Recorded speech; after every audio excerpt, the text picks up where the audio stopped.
All right, everybody, back again with the action here in the Phase 2, Day 10 of the ESL India Premiership 2017's summer season. Now, we are literally more than halfway point across, and the competition gets interesting each match down. Now, what you just witnessed before we went on a break was a 3-0 victory for Mrinmoy Lakhar against Haseeb Iqbal Nazir. Now moving off into some Dota action, we have the council going against Go Figure Red against like this is match which is going to be happening for you guys, everybody who's joining us on the Facebook page of ESL India and the YouTube gaming channel of ESL India Premiership. Well, this is the match, but before we head off into who these teams are, let's quickly take a look at the Masters League standings for Dota 2.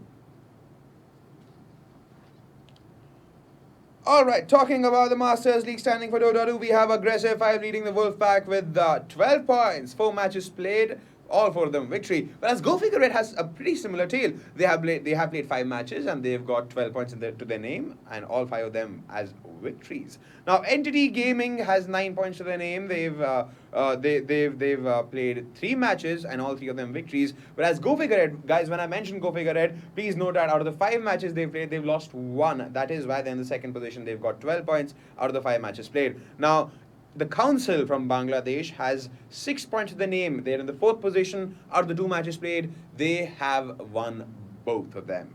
Now, 3C4DA from Nepal has some reprise from the Heat. They are in the 5th position. 3 points scored out of the 5 matches played because 4 matches were losses. Now, Team Buritsa has a pretty similar tale. They are with 3 points, 5 matches played, 4 of them losses, and so they stand in 5. Unlike the Phase 1 where they were doing pretty okay, this time around they're in a dither. They have 3 points to their name, 5 matches played, 4 losses, whereas for Medical, now they have 0 points to their name and they have played 3 matches and all 3 of them were losses. Now quickly while we're at it, let's take a look at who these teams are having a go at each other today.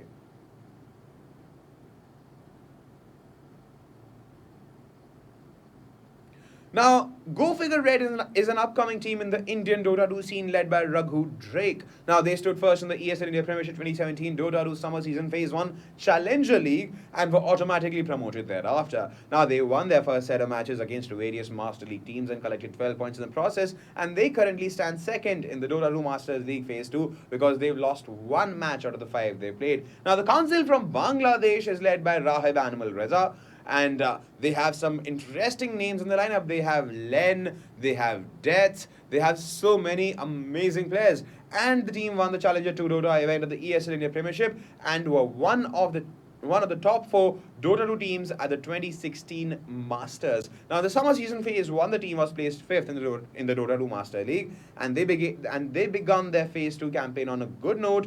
They did start late, but it did start good, and are currently placed 4th in the summer season phase 2 of the Masters League standings. Well, these are the 2 teams having a go at each other today in the Day 10 live stream of Dota 2 happening in the ESL India Premiership 2017. Brought to you by Omen by HP, HyperX, and Zowie by Benki, and of course brought to you by Northern Gaming. Now, this is the time when I should remind you guys once again that if you want to be a part of the ESL India Premiership 2017, all you gotta do is register. Follow the link on the screen, go onto the page it takes you to, and just register for the games you want to participate in, and boom, you're a part of the ESL India Premiership 2017. It's as simple as that. And now, let's quickly head off into some 5v5 Dota action casted by none other than Vivek Venkatraman.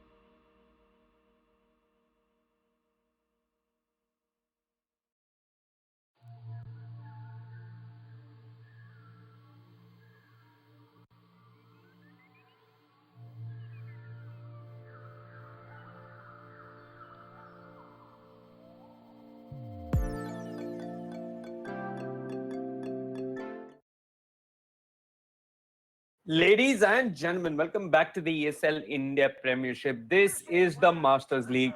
And we got the Council facing off versus Go Figure Red in what promises to be quite a heated matchup here. Go Figure Red, they've got something to prove. They did end up losing that one game hold on, that was versus Aggressive 5, yeah. So they ended up losing a game versus Aggressive 5, who's now sitting at the top of the table. And we've got Go Figure Red coming in at second place. So they played 5. They've scored 12 points. They lost one match versus Aggressive 5. And if they do end up winning today's game versus the Council, they could be at the top. Picks and bans very quickly. We're seeing, what are meta offlaners in India at least getting banned out? It looks like the Council, they've done their homework. They do know that Snacks likes to play the Magnus or even the Darkseid, and they're removing both these heroes from the pool. Go figure, they're going to pick up the Bristleback themselves, something that the Council have done with reasonable success. If I'm not mistaken, it was Deaths playing the Bristleback. Yeah, they end up giving away the Bristleback, but they've got the Chen themselves. The question is, will a Chen be enough to shut down the Bristleback in the laning phase, though? But speaking of the laning phase, you got a strong laner coming out from the Council in the form of the Sand King. This might force Go Figure Red to pick up a ranged core for the safe lane. Morphling, Luna, both in the pool, and looking at the bans coming out from both sides, either side doesn't have the option of picking up a Slark or a Juggernaut, the more conventional safe laners. Anyway, the Council, they could pick up Animal's hero here. Crystal Maiden wouldn't be too bad. The Aura would only help out the Chen and the Sand King. And you do need all that extra mana when you're dealing versus a Bristleback.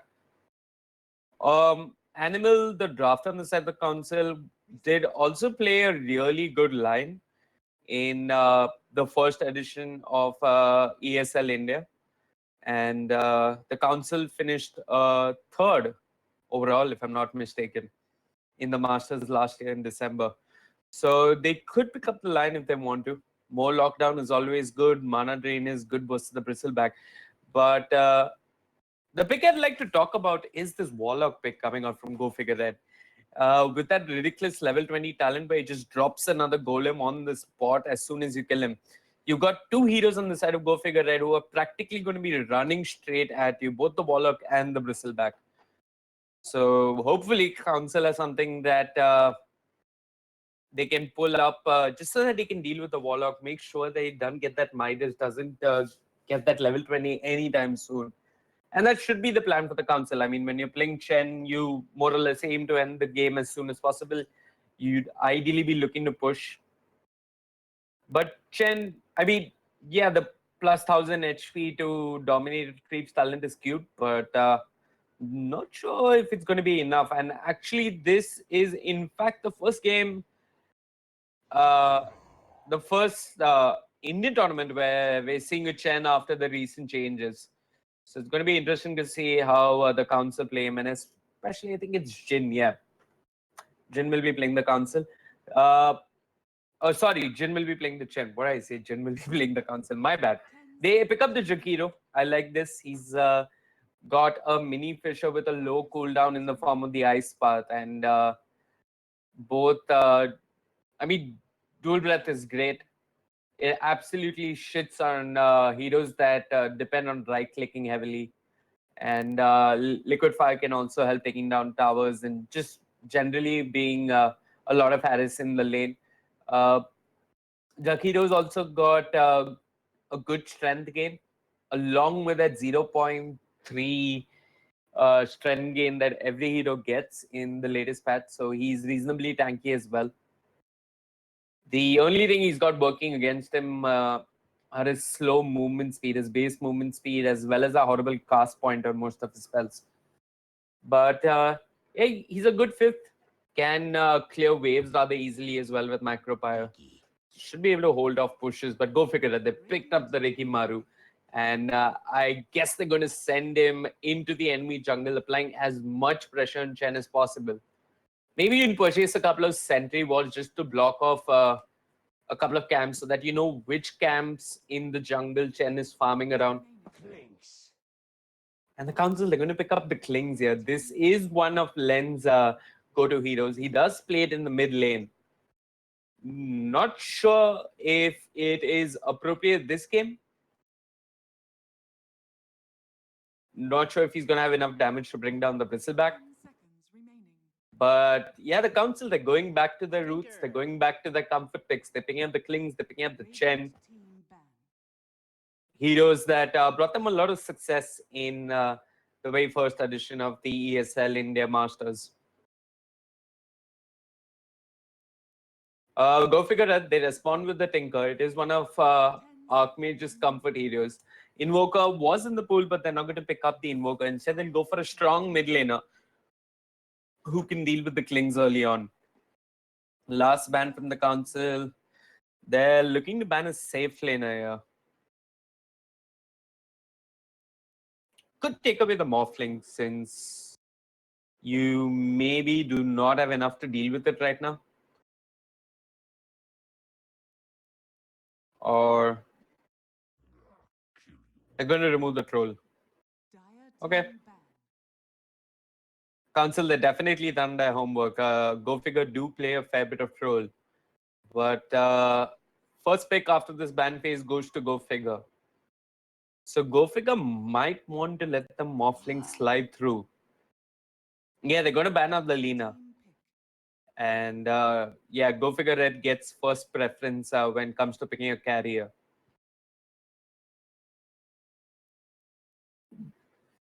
What other safe laners are in the pool? 10 seconds remaining. This doesn't seem like a good lineup for a Drow strat. Reserve time. Spectre's in the pool.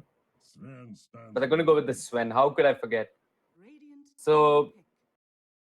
they're going to pick a Melikor against the Sand King, but they're very confident that they can deal with him. The cleave as well as the high base HP and armor coming up from the Sven should help him be okay in lane. He's also got a Warlock to back him up. Remaining.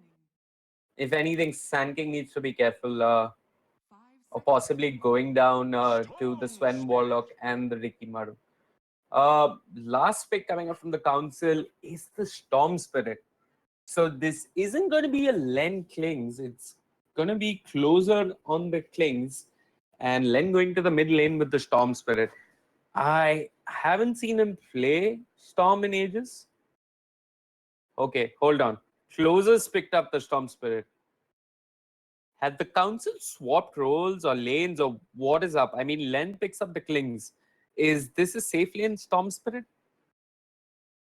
Just so that they can deal with the Tinker? I'm not too sure.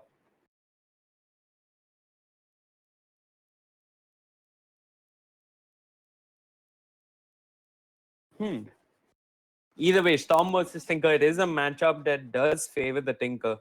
He should be able to do fine, but once Storm hits 6 and he's got the Ball Lightning at the ready, he could try and bring down the Tinker with help coming in from the Chen or the Jakiro.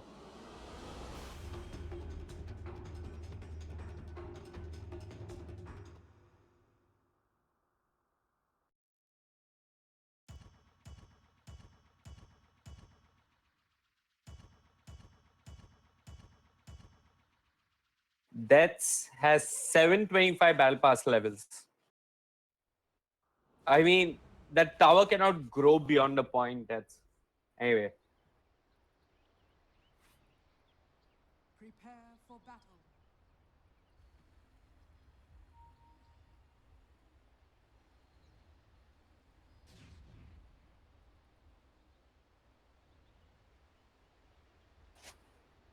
Okay, we have a pause coming out, so I'm going to take this opportunity to quickly run through the lineups. On the side of the Council, we got the Captain or Animal playing the Jakiro, Jin playing his trademark Chen, Sand King in the hands of Deaths, Len playing the Klings, and he's possibly heading to the mid lane, while that leaves us with Closer on the Storm Spirit. On the other side, on the side of Go Figure, we've got Rampage playing the Sven, we've got Drake on the Rikimaru, we've got Bristleback being played by the Captain, Snacks, Tinker being played by Archmage, and that leaves us with Deliverance on the Warlock.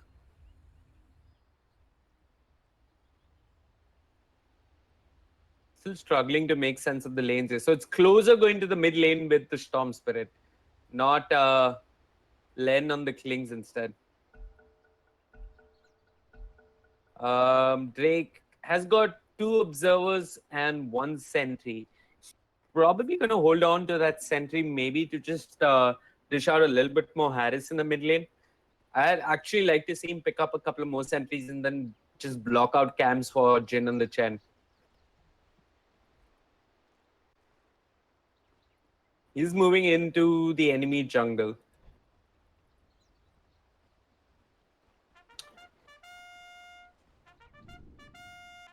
Drake starts off with this observer what that looks over the mid lane. 30 seconds to battle. Doesn't really look at a room, but that's okay.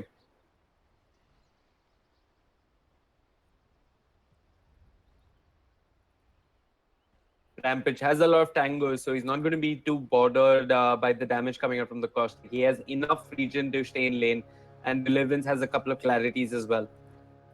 So with the Shadow Word, I guess Swen should be okay. Battle begins. That starts out with the point in Burrow Strike. He's already committed to it, which is rather surprising.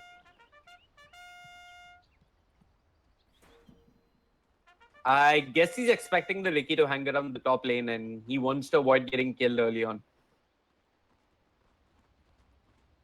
Okay, so it's a safe lane solo coming out from the Klings, or at least it looks like a solo safe lane. Animal is rotating.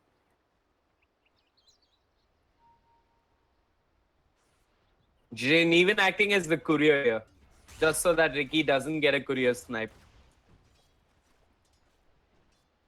They know all too well of Drake and his sneaky players.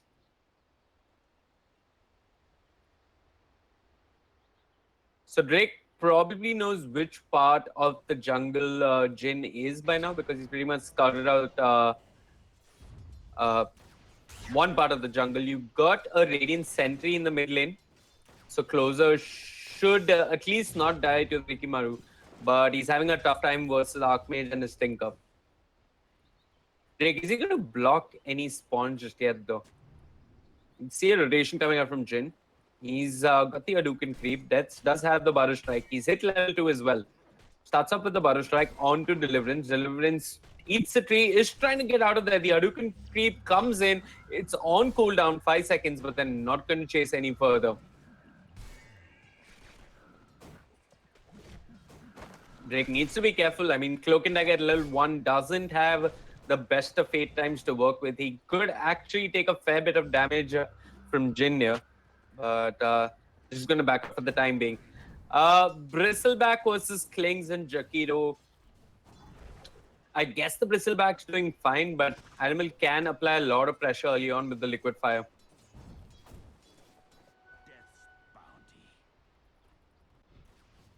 Mid lane.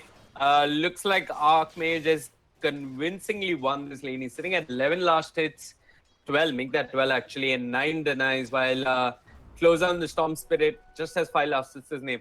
I guess the trick for him here is to stay alive, hit 6, maybe have a couple of camps to work with in the jungle, and then try and get active with assists and kills across the map. A lot of pressure coming out early on from the council. Jin has hit level 2. So it's a dual lane of sorts. And not sure Deliverance can really... I mean, I'm not sure if it's best time to be caught out of position. One Burrow Strike with a couple of quick news from Jin could be an easy kill.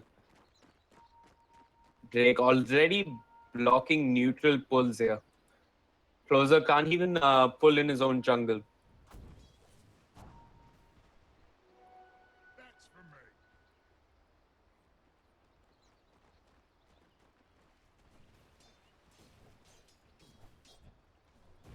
me. Rampage doing fine. He's sitting at 19 CS. He's keeping up with the Klings. Pretty much on par with him.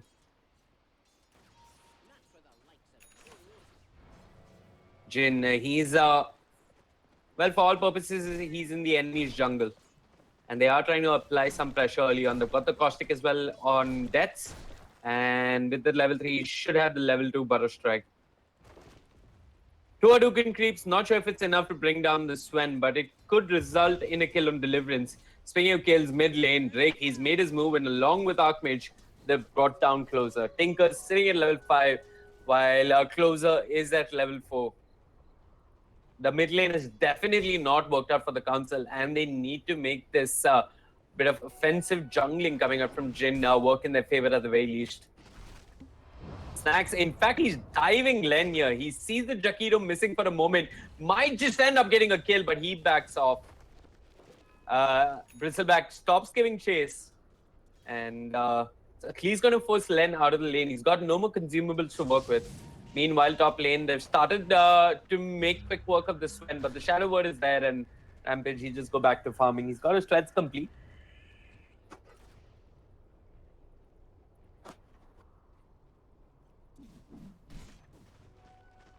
So Jaquito's in a bit of a dilemma now. I mean, he leaves the lane and Len can't manage by himself. So he pretty much has to sit in this lane, babysit the safe laner. He can't afford to make rotations. Closer, he's moved to the jungle. He's trying to hit that level 6 as soon as possible. But look at this. Drake, he knows what's up. He's cutting out Closer. And starts out with a little bit of Harris. You got the rockets flying in with the smoke screen and the blink strike. It's a kill for Archmage. The rockets from range really doing the trick there.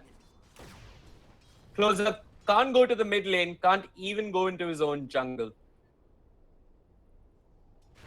This Chen though, he's been trying his best here. They've got the Butter Strike on Rampage. You've got the two Hadoukens flying out there, but it's not going to result in a kill just yet. Sven is fairly tanky and fairly self-sufficient.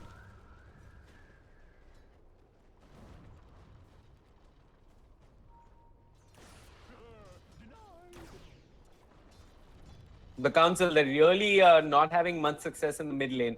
I guess Jin needs to make a play on the Tinker, but Closer's not yet 6, without which this kill seems a bit far-fetched for both Jin and Closer. Len trying to apply some pressure on the Snacks. You got the Ice Path. It will not connect.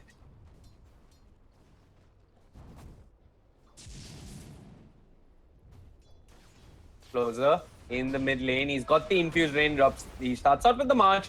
Couple of rockets. They've got mana for the laser, but they're not even going to bother. Archmage pops the haste rune, gets the kill. Drake tanks one too many tower hits, but Archmage, being the kind soul that he is, drops the salve on him.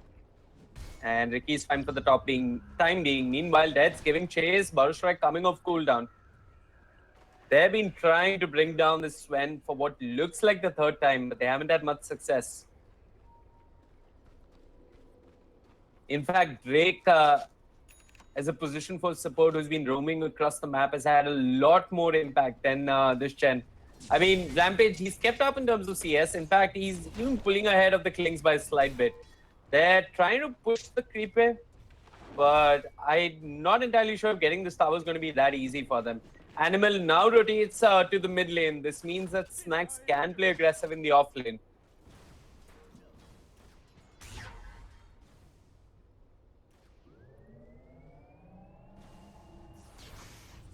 Wow, that's even a BOT on Archmage. Completed BOTs on Archmage 7 minutes in. That is ridiculous farm. Now, maybe with the troll creep, they could have enough lockdown to bring down the Sven. Jin pulls the creep wave. That's just diving behind the tower. The plan is to push, but they haven't had much success in doing any damage to this tower. And we're reaching that point when Archmage could just rotate with his VOTs and get a quick kill if he wants to on That's a Jin. Jin is level 5. He's not got Hand of God to work with just yet. Okay, so they're skipping the creep wave.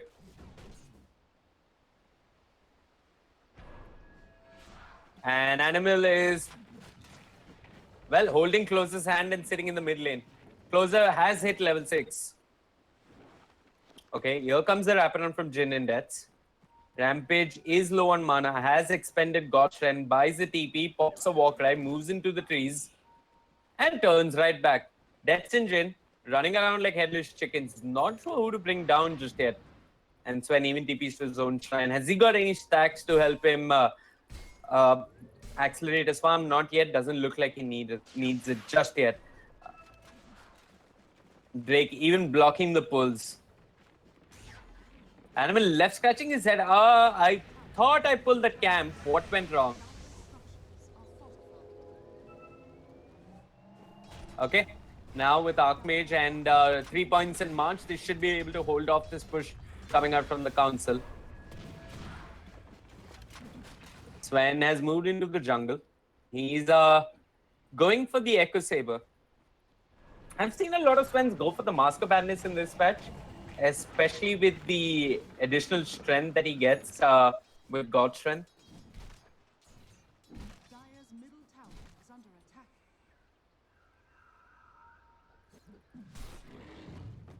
He's got the Morbid Mask. Drake has the face boots complete, so can run down Len if need be. Len, how's he looking in terms of farm? He's got the Soul Ring complete. He's building into an early medallion, so some cheap damage. Radiant structures are fortified. Snacks. Diving behind Len, Animal out of position. Might have to turn and drop the ice part. Does drop it. It catches Drake, who actually ends up walking into it. But here's Archmage. Rockets, lasers, and fireworks. For Archmage, walks into a lane, finds the kill. Death, TP's here as well, but there's a March doing serious work here. They do manage to get the kill on Snacks. Jin has retreated, and with the dust, it should be a kill on Drake. Archmage leaves one last March of the machines and is trying to TP out of there. Will be successful in doing so. Jin dropping low, trying to dodge those pesky machines, and does end up staying alive.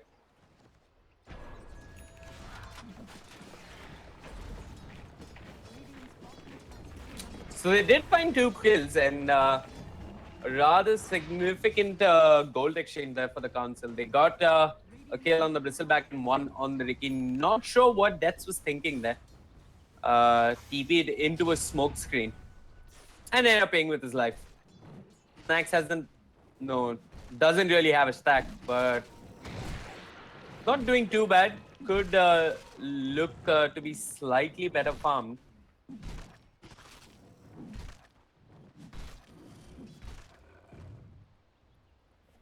Closer.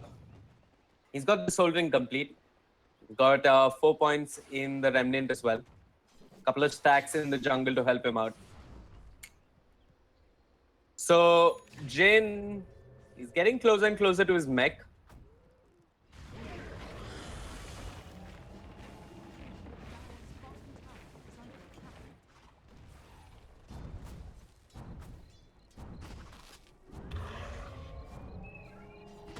Snacks with the medallion on him. He's really pushing his luck. Not sure what he was thinking. Even Archmage with all that damage didn't have enough to bring down the Klings.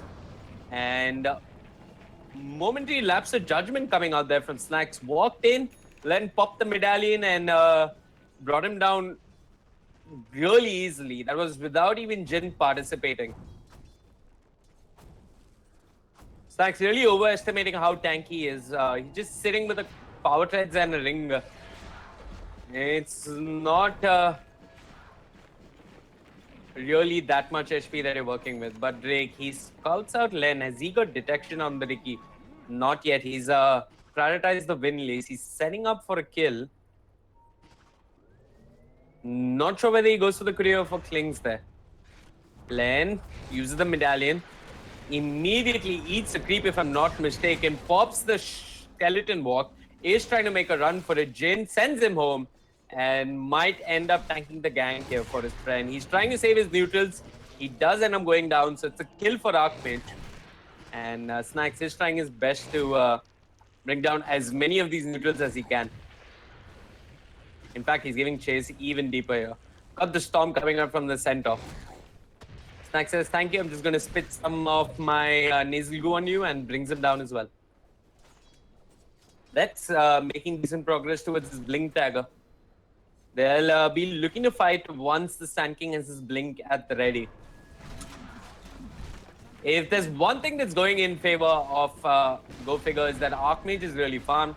Len has also lost his safe lane tower, so that's a laning phase which has come to an end, and all Kling's hash to his name is a medallion. Starts out with the medallion on his Snacks.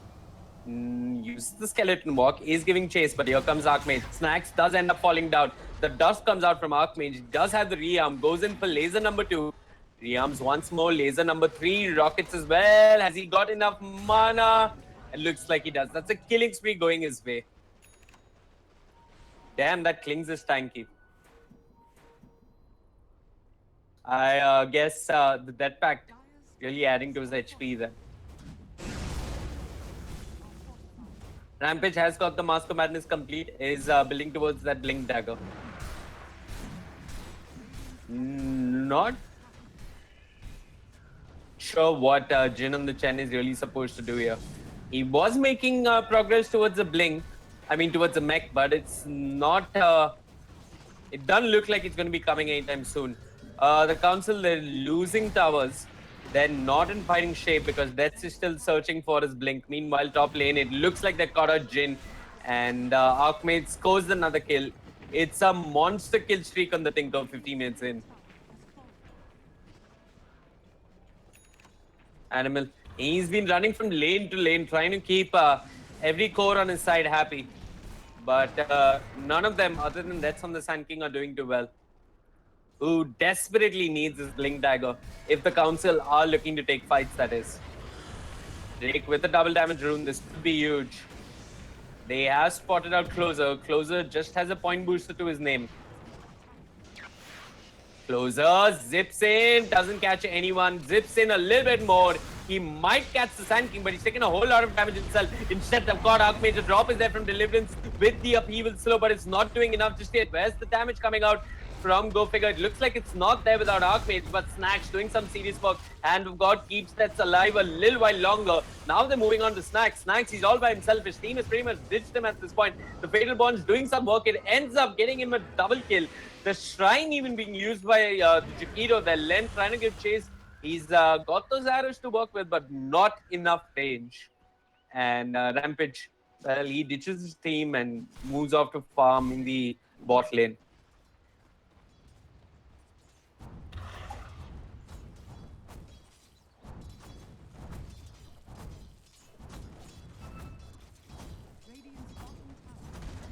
Close up.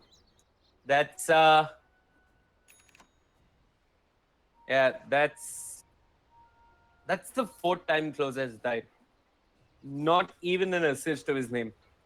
A really rough game for him on the Storm Spirit. They did get a huge streak on the side of the Council. That burst strike coming out from Deaths meant that Archmage on the Tinker ended up falling. Archmage on the Tinker though. He could look to bring down Closer here. And it looks like they're going for just that. They got the smoke screen and the Storm Hammer. Enough lockdown to bring down the Storm. Len. Death is there. They've got the Purge creep as well. Snacks all by himself. He's got the Vanguard complete. Is staying alive a little bit longer, but look at the damage he's done. He's done a fair bit of damage on Death's and Animal. But Archmage TP is a second too late.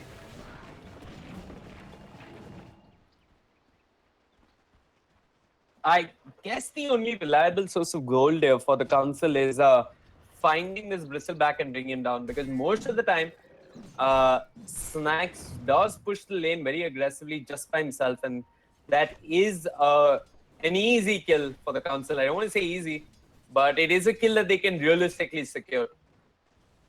Bringing down Tinker is going to be hard unless he's horribly out of position. Ricky's going to be hard too unless you have detection. And Deliverance, he's been spot on with his positioning.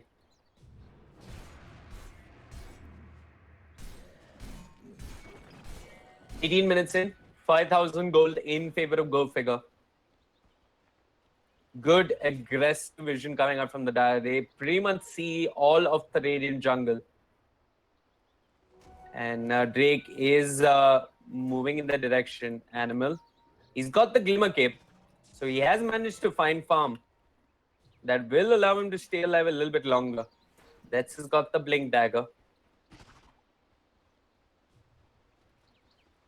That's Dire's top tower is under attack. well. It looks like nobody from the side of Go Figure bothers too much about deaths. Meanwhile, top lane, you've still got Archmage farming away. 19 minutes in, blink, ether lens, as well as beauties and a soul ring. Dire's middle tower is under attack. Animal quietly trying to farm up his jungle, while Snacks is applying some pressure on the bottom tier 2. He's building into the Heaven's Halberd, which is a decent item to have versus the Klings, considering the change to it. Animal,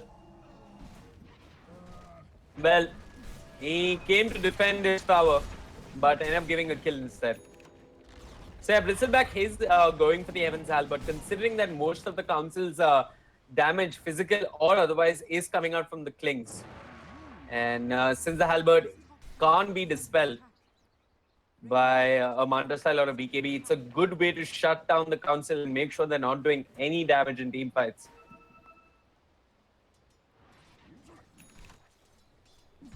Okay, hold on. I said Halberd, but he's going for the Solar Crest. Excuse me, my bad. Not sure what I was thinking. Dire's middle tower is under attack. I don't even know why I said Halberd. Anyway, meanwhile, mid lane, Len trying to take a tower, might end up paying with his life. Won't get the tower for sure. Death is there with the Bottle Strike on to Drake. Drake pops the tricks of the trade. You got the Stormhammer. Masterfully dodged by Death, and with the Glimmer Cape coming out from Animal, he's going to be safe for the time being. Drake giving chase, trying to get some vision. They didn't end up denying their mid tower. Meanwhile, top lane, Len trying to bring down Snacks there with a medallion. Tinker doing some serious damage. Hand of God heals everyone up. Snacks trying to make a run for it. Closer giving chase onto Archmage. Archmage can't pop his BOT, can't blink, will be brought down. It's Closer who scores the first kill of the game for himself, and now they're giving chase for Snacks on the Bristleback. He pops the magic wand, turns around, wants these neutral creeps, but won't end up getting them. Archmage once again diving a bit too deep and ended up falling there. So Closer gets a kill.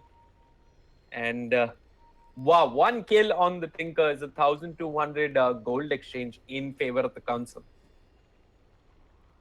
And he's got his Bloodstone as well. 21 minutes. Not the best of timings, but considering that he died 4 times early on in the laning phase, it's not too bad a recovery.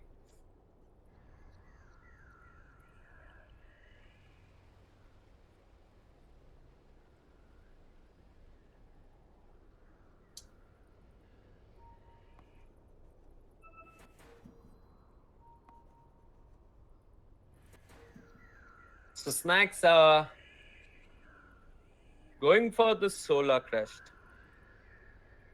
It's sort of good on the Sven. You can just leave him on the front line with the buff applied on him and siege away at the enemy towers. It's also good aggressively if somebody from the Council is out of position.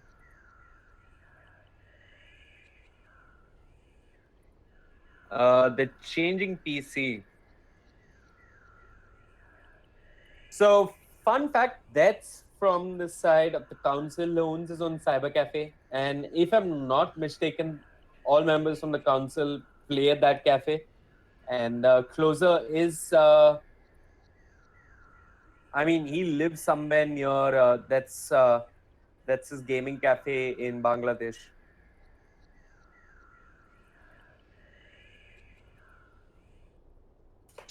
Rampage has got the SNY complete in addition to the Blink and the Mask of Madness. So it's going to be really hard to bring down the Sven.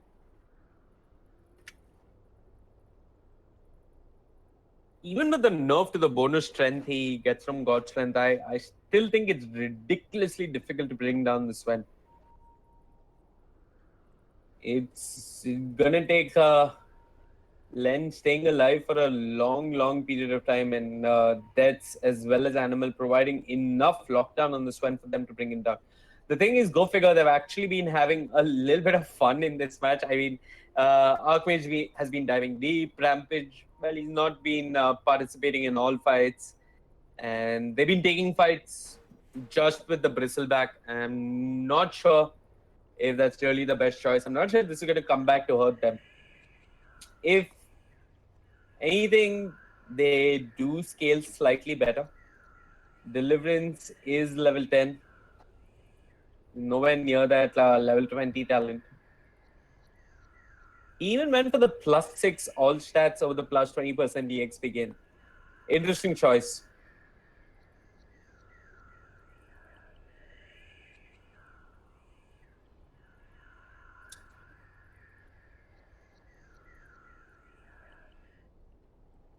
What's everybody looking like in terms of talents? Chen's talents.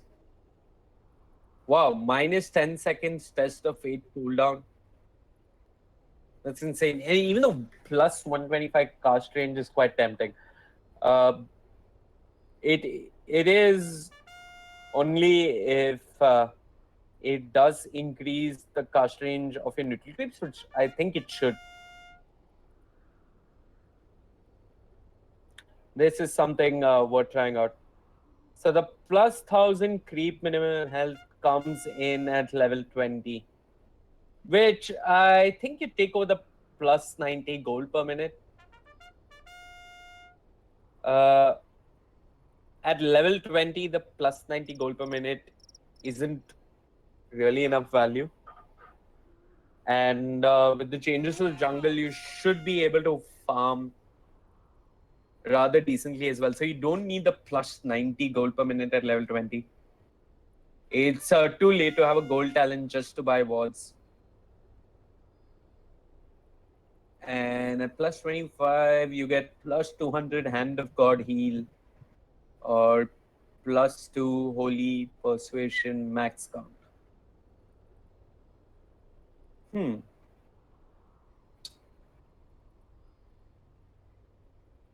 That is a confusing choice.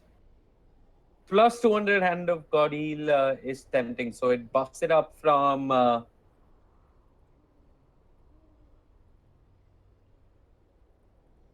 it.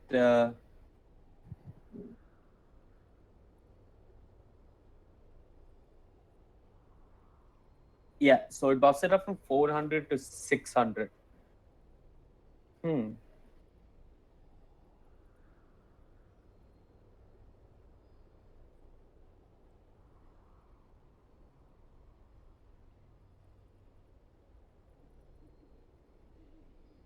So -10-second test of fate cooldown. So right now, test of fate is 24 seconds.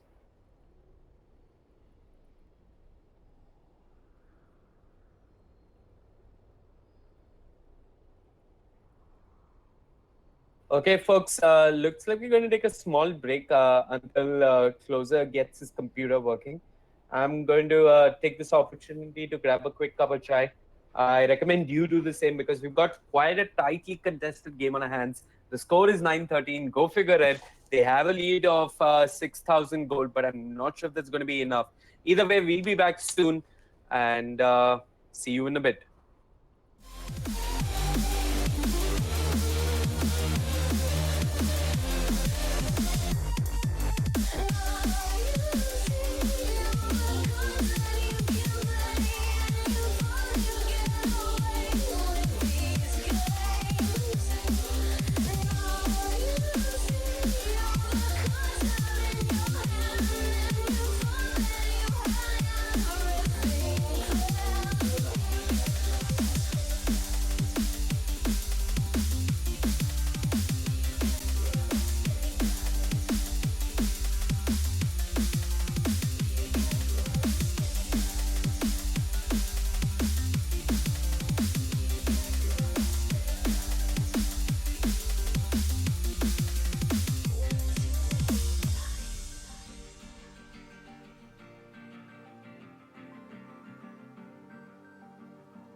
Ladies and gentlemen, welcome back to the ESL India Premiership. We got the Council from Bangladesh facing off versus Go Figure. The score is tied at 9-13.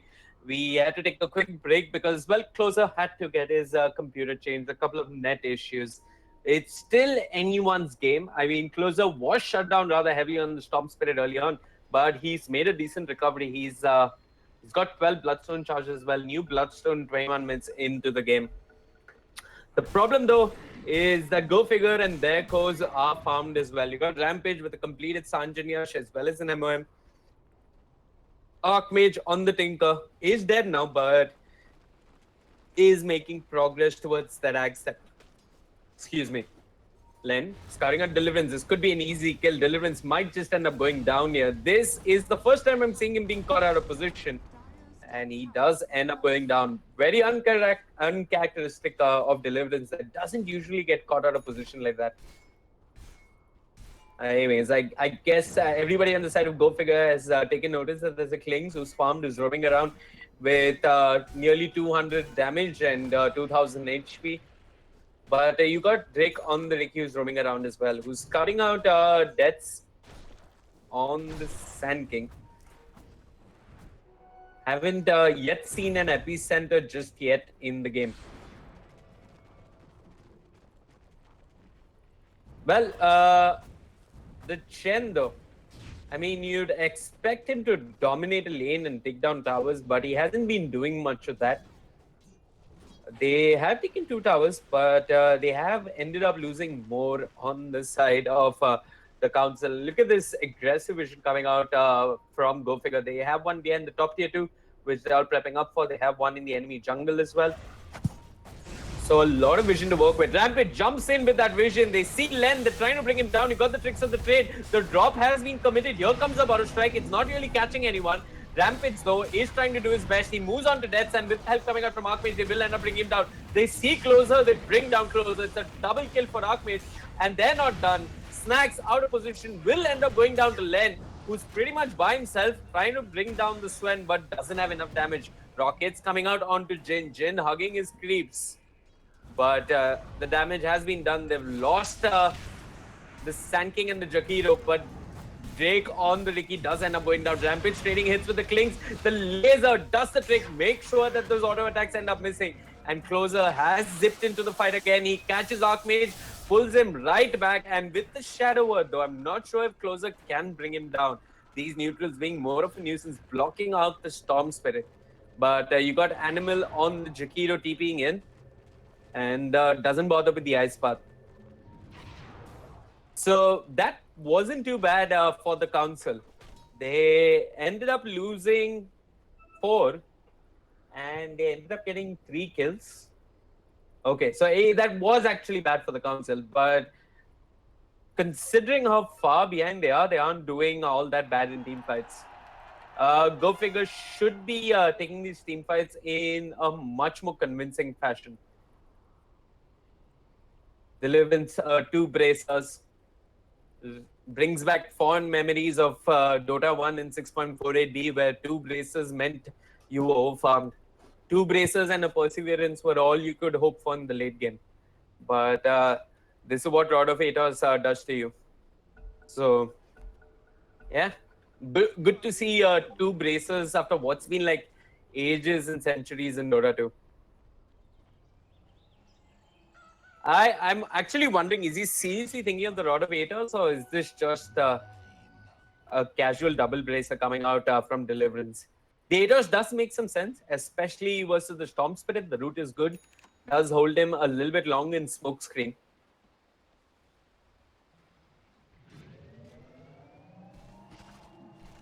So Archmage does have the Aghanim Scepter complete now. He's going to be outputting a whole lot more damage. Drake on the Ricky, what's his item progression looking like? He's building into a Diffusal. He's missing the recipe as well as the Robo Magi. Animals has got the Glimmer Cape complete, but not really helping him out all that much.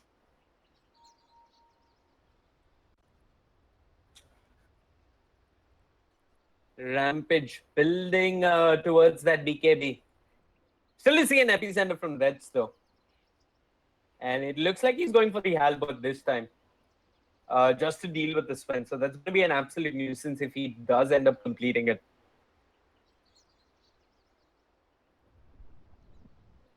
Len did manage to stay alive for a long time in that fight. Just goes to show you the impact of the change to death pack, which lasts for a much longer duration now once you've eaten the creep. And even the charge comes out from Rampage. So it looks like Go Figure are good to go. Probably just sorting out their mic issues. Another charge from Deliverance, and there we're good to go. So Go Figure took that fight with the vision advantage, and they ended up losing it at the tier 2. They might be slightly miffed about that. Len making good progress towards that DKB. And after not entirely too sure how Go Figure bring him down. Len out of position. The smoke screen is there, but he just turns around, moves on to Drake. Archmage has TP'd in. He's got the rockets, he's got the dust as well. And Len, he eats a creep. He's staying at 1,800 HP, but he's been brought down. And Chen even expended the hand of God for all of that. 120 seconds, no hand of God. Go Figure has a slight edge when it comes to team fights. Maybe they could consider Roshan. Instead, they're going to assault all lanes at once. Drake left the bot lane, pushing in. Top lane, Rampage is joined by Archmage, who's keeping everybody from the council a little bit behind that tower with all that Marth spam.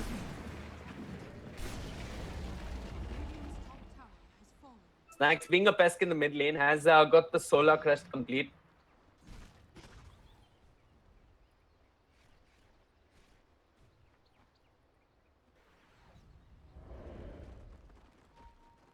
Jin, he's got the mech.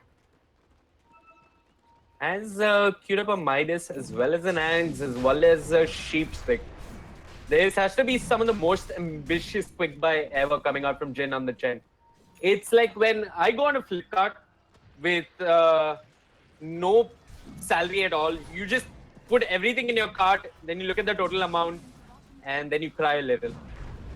Anyways, so you're crying a little, it's Death's out of position, the Glimmer Cape might keep him alive, tricks of the trade, zoning out Animal, keeping Death's and his blink down and pull down. But he goes in with the force staff, Impale onto Rampage, they want to bring down the Sven. Jane even trying to help out there. There's a hoof stomp from the center, will wave here, we've got the epicenter, it's on to Drake, Drake trying to stay alive, will end up staying alive. Rockets on to 4, the mech was committed, but the laser doing some quick work. They're bot down closer and they're looking for Death on the Sand King, he pops the Sandstorm. And he's trying to run away, Archmage giving chase, he's hugging his shrine, but I'm sure they have enough to bring down the Sand King. And it's Snacks who ends up getting the kill. The council came to contest Roshan, and they ended up feeding 3 kills to Go Figure. Drake even has a defusal complete, so the solo kill potential is real. Jin making slow progress, has completed that Midas. His quick buy still as ambitious as ever. But not really sure how the council are going to hold on to high ground. Closer did end up getting a pick off on Archmage there. I mean, despite Go Figure throwing away, oh, hold on, Rampage jumps in. I am lagging horribly for some reason, but yeah, Rampage, he's still here, he's got the Mask of Madness. Closer zips in, pulls him in with the Electric Vortex. They've got the smoke screen, Closer will end up falling. Drake with the tricks of the trade doing some serious work, and now Animal, who is just hanging around for fun, ends up going down as well. Jin walks in, and Drake scores a triple kill. Thank you very much, says the Ricky. And they're probably just going to move on to high ground. No buyback on the Storm Spirit, who is now sitting at 4 Bloodstone charges. Go Figure. I mean, until that pause coming out from the council, it looked like a pretty even game. That jumps in. What is he expecting? A team to not carry direction to 13 minutes in the game will end up going down. And now, even if the Chen and the Jakiro respawn, they're missing their main source of lockdown in the Sand King. Len on the clinks, needs to be careful, needs to respect the vision coming out from Go Figure. Closer zips in, he moves on to Deliverance. They're trying for any kill at this point, and they want to end up getting even one. Len pops the BKB, moves on to Deliverance. He got the ice part onto two. It should be a kill onto Deliverance. Rampage jumps in, Cages is extended. Len focusing Deliverance, who does have the Ghost Scepter, is staying alive, but Jane is there with the nuke. Here comes Archmage. Rocket number 1, laser number 2, rockets on to 4, and he does manage to bring down Len. 30-15 is the score, with a 20,000 net worth advantage in favor of Go Figure. Archmage doing some serious damage in team fights there.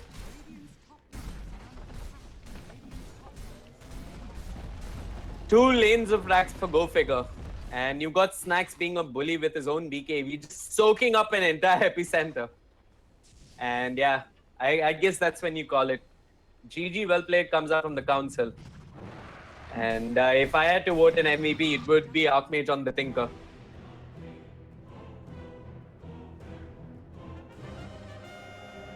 Well, it was good to see Council go back to their roots with the Chen picker, but unfortunately didn't end up working for them versus Go Figure. With this victory, Go Figure are at the top of the charts, and if I'm not mistaken, they're tied with Aggressive 5. Anyway, that's it for the day. But we've got some Counter-Strike coming up after this, and we've got our host, Wagish Godslayer bound to take you through the rest of the day. Over to you, Wagish.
we won't give up now.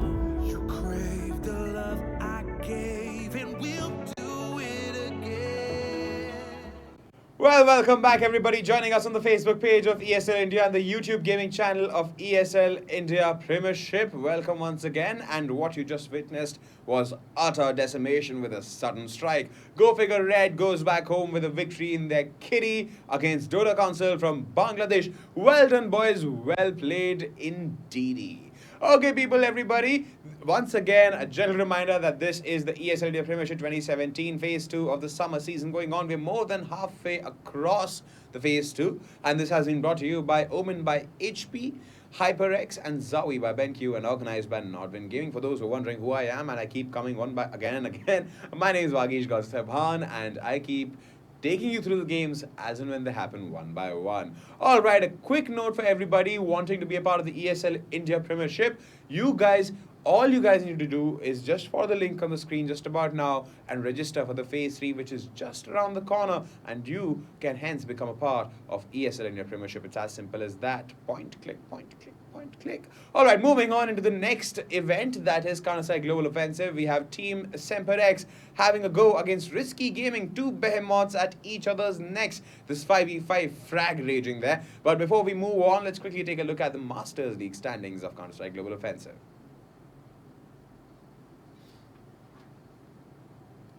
All right, talking about the Master League standings of Counter-Strike Global Offensive, it's a pretty clear scene there. What's happening right now in the Masters League is the fact that SemperX stands in the top of the league with 12 points in the name, with 4 matches played, all 4 of them victories for them, whereas Risky Gaming has 9 points in their name with 3 matches played, and all 3 of them wins. Team Brutality is on the 3rd position. They have 3 points to their name, 2 matches played, and 1 of them a loss, whereas Dare to Dream has the same story, and so does Entity E-Gaming. So they come in the 3rd, 4th, 5th categories rankings respectively.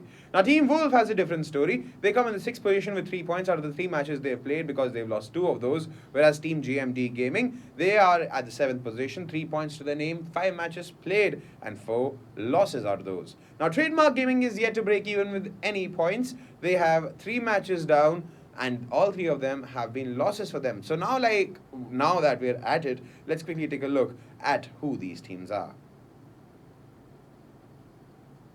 Now, Team Risky Gaming is a UAE-based team, and they are led by Ubaid Breaker Al-Mehri. They won the 2016 ESL India Premiership Masters to everybody's delight, and they dominated the Phase 1 of the ESL India Premiership 2017 CSGO Masters League. They stand currently 2nd in the position in terms of position when it comes to the Phase 2 of Masters League.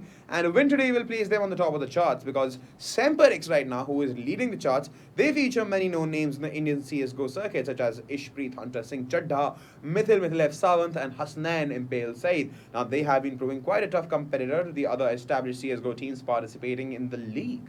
Now, the team had a good run in the Phase 1 of ESL India Premiership. They were placed 3rd in that phase, and this time around they hope to turn the tides in their favor, because in this phase the team is fielding a player, Krish Salecha. This player had received a VAC ban in 2015, unfortunately, but due to the recent change in ESL rules, the player is able to pursue his journey in competitive CSGO once more. Now, Krish has played a crucial role in securing wins for his team. The team is currently at the top of the Phase 2 leaderboards, and a win over Risky Gaming today will solidify their position at that rank there. Rank number 1, the position 1, the most coveted spot here in the Masters League standings of Counter-Strike Global Offensive in the ESL India Premiership 2017 summer season. Will SemperX fall, or will Risky Gaming bow down to SemperX's new and revitalized form? We'll find out soon when Archie Fair takes us through the game, as and when the actions and the frags happen on the maps, whichever map they choose, that is. So quickly, let's head off into this 5v5 frag rage. Counter-Strike Global Offensive, people.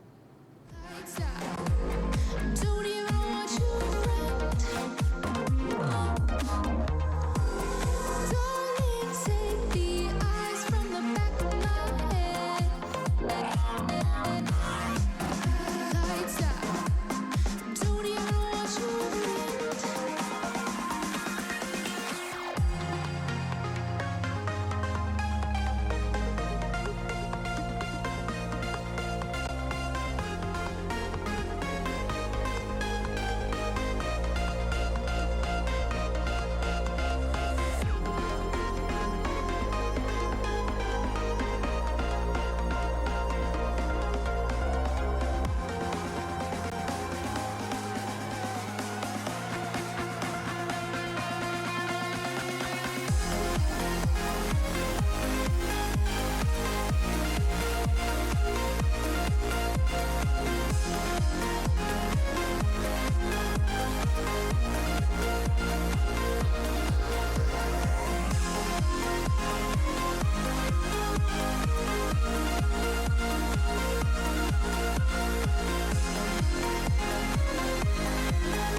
Ladies and gentlemen, welcome back to yet another amazing game of Counter-Strike. I know yesterday was off, so some of you were complaining in chat about the fact that we missed yesterday's games, but well, everybody needs a break, everybody deserves a break, and the ESL crew have been working day in and day out to provide quality entertainment for you for the past 1.5 months, so we all can agree to the fact that they also deserve the break that they got yesterday. Anyway, we're back again today with SemperX and Risky Gaming, and it's going to be played on Train, and it's kind of a curious map pick on the part of SemperX to let Train through. And I'll tell you exactly why. Risky are monsters on Train. Now Risky are a team that even SEA teams don't want to play on Train, and it's actually boggling my mind right now as to why SemperX let this map through. I mean, I guess they might have been practicing this map and have a few tricks up their sleeves, so we'll have to wait and see. But so far, just from the face of it, it's kind of curious as to why this map was put through in the first place. Well, what's done is done. There's no point crying over spilt milk, but on the bright side, there's a new operation out, folks.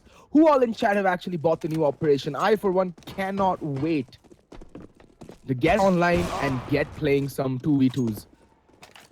I have been craving some Counter-Strike action the whole day. And fortunately, my Counter-Strike day starts with casting an epic game of CS, so I can't really be complaining too much, folks. But yeah, there have been quite a few maps, a whole new level for the Operation Coin and everything. You can now get it up to Diamond, and a couple of maps, some brand new game modes, and quite a few game modes borrowed from Call of Duty. The kill confirmed game mode from Call of Duty is making its way to CSGO with their own spin, of course. Actually, there's very little own spin to talk about. They're going to be dropping dog tags of downed opponents, and you have to go collect them for the kill to register. It's a standard, variation on the team deathmatch setup. Pretty interesting. And yes, Robo in chat was asking, wasn't Krish whack banned? Well, ESL has allowed players who have been back banned for over 2 years to rejoin in their tournaments, which is allowing Krish to play. That was a long time ago, and as we all say, let bygones be bygones. And we're going to go live with the knife round very soon.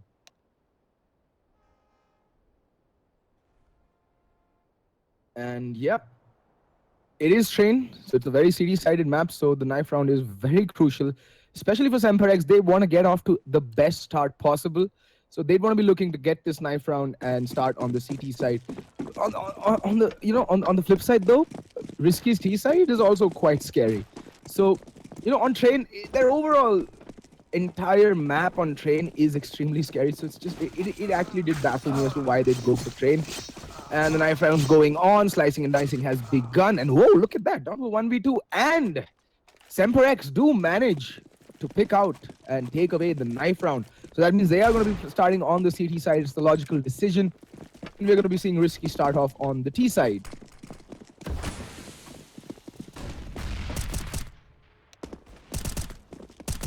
So yeah, as I was saying, the new operation's out. Woohoo! That means new skins. That means my bank balance is going to go from bad to worse to pauper by the end of this night, because I have a skin problem, ladies and gentlemen. It's not the kind of problems you go see a medical doctor for, but I'm pretty sure I need to visit a psychiatrist or a psychologist very soon, because the amount I've been spending my salary on skins, it is ridiculous. I need to get a hold of myself. But new skins, new operations, new game modes and everything, I am really excited. They did nerf the UMP. In fact, it has gone from being the best possible eco weapon to one of the worst SMGs in the game. I was just looking at Sloth Squadron's numbers there for the new update and what it does to the gun, and it is more or less completely and utterly useless. Bye-bye UMP, welcome back MP9s and MP7s and FAMAS and Galils. So those of you wondering why the CT and the T sides aren't saying SemperX and Risky, that's because we're still in warm-up. The whole thing kicks in once the game goes live, so you'll see the names come up the moment the match goes live and the pistol round begins.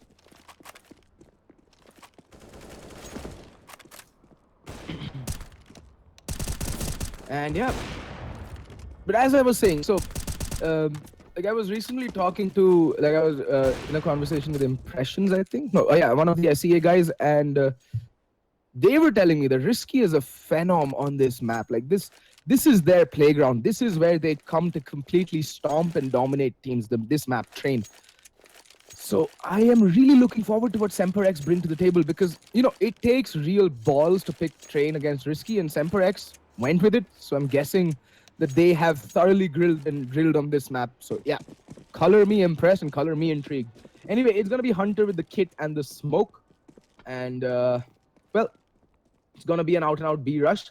Impale playing pretty passive, and it's gonna be Foxy who's gonna be taking the more aggressive position. That spot out 2 players and immediately falls back. That's the right call. And instantly the rotation come in. It's not like the bomb has made its way out, and KitKat and Nami both fall to Foxy and Hunter, both getting a kill apiece. And it's down to 2v3 because Hunter picks up a second kill off the round, and Chris chiming in with a kill onto Havoc. And now it's all down to Carry Bob. Carry Bob must be wondering what the hell just happened there. And yep, he's tapping away, but Foxy is not going to take any nonsense from Carry Bob. He puts an end to it with a bullet to his skull. First round on the board for SemperX.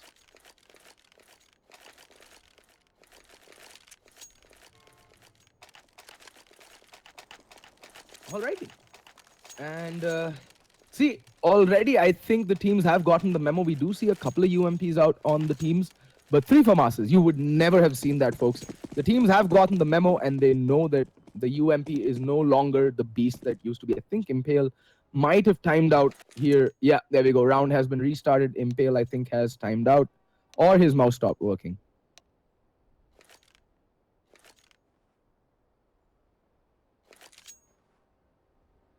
Interesting. Like, I really want to see how the meta develops and changes now that the UMP has been so heavily nerfed. It had come to a point where actually teams were foregoing buying the FAMAS and the Galils and opting for the UMP and the nades, giving a lot more weightage to force and mixed buys, a lot more chances to the teams forcing into the round, and they were coming away with rounds that they had no business winning.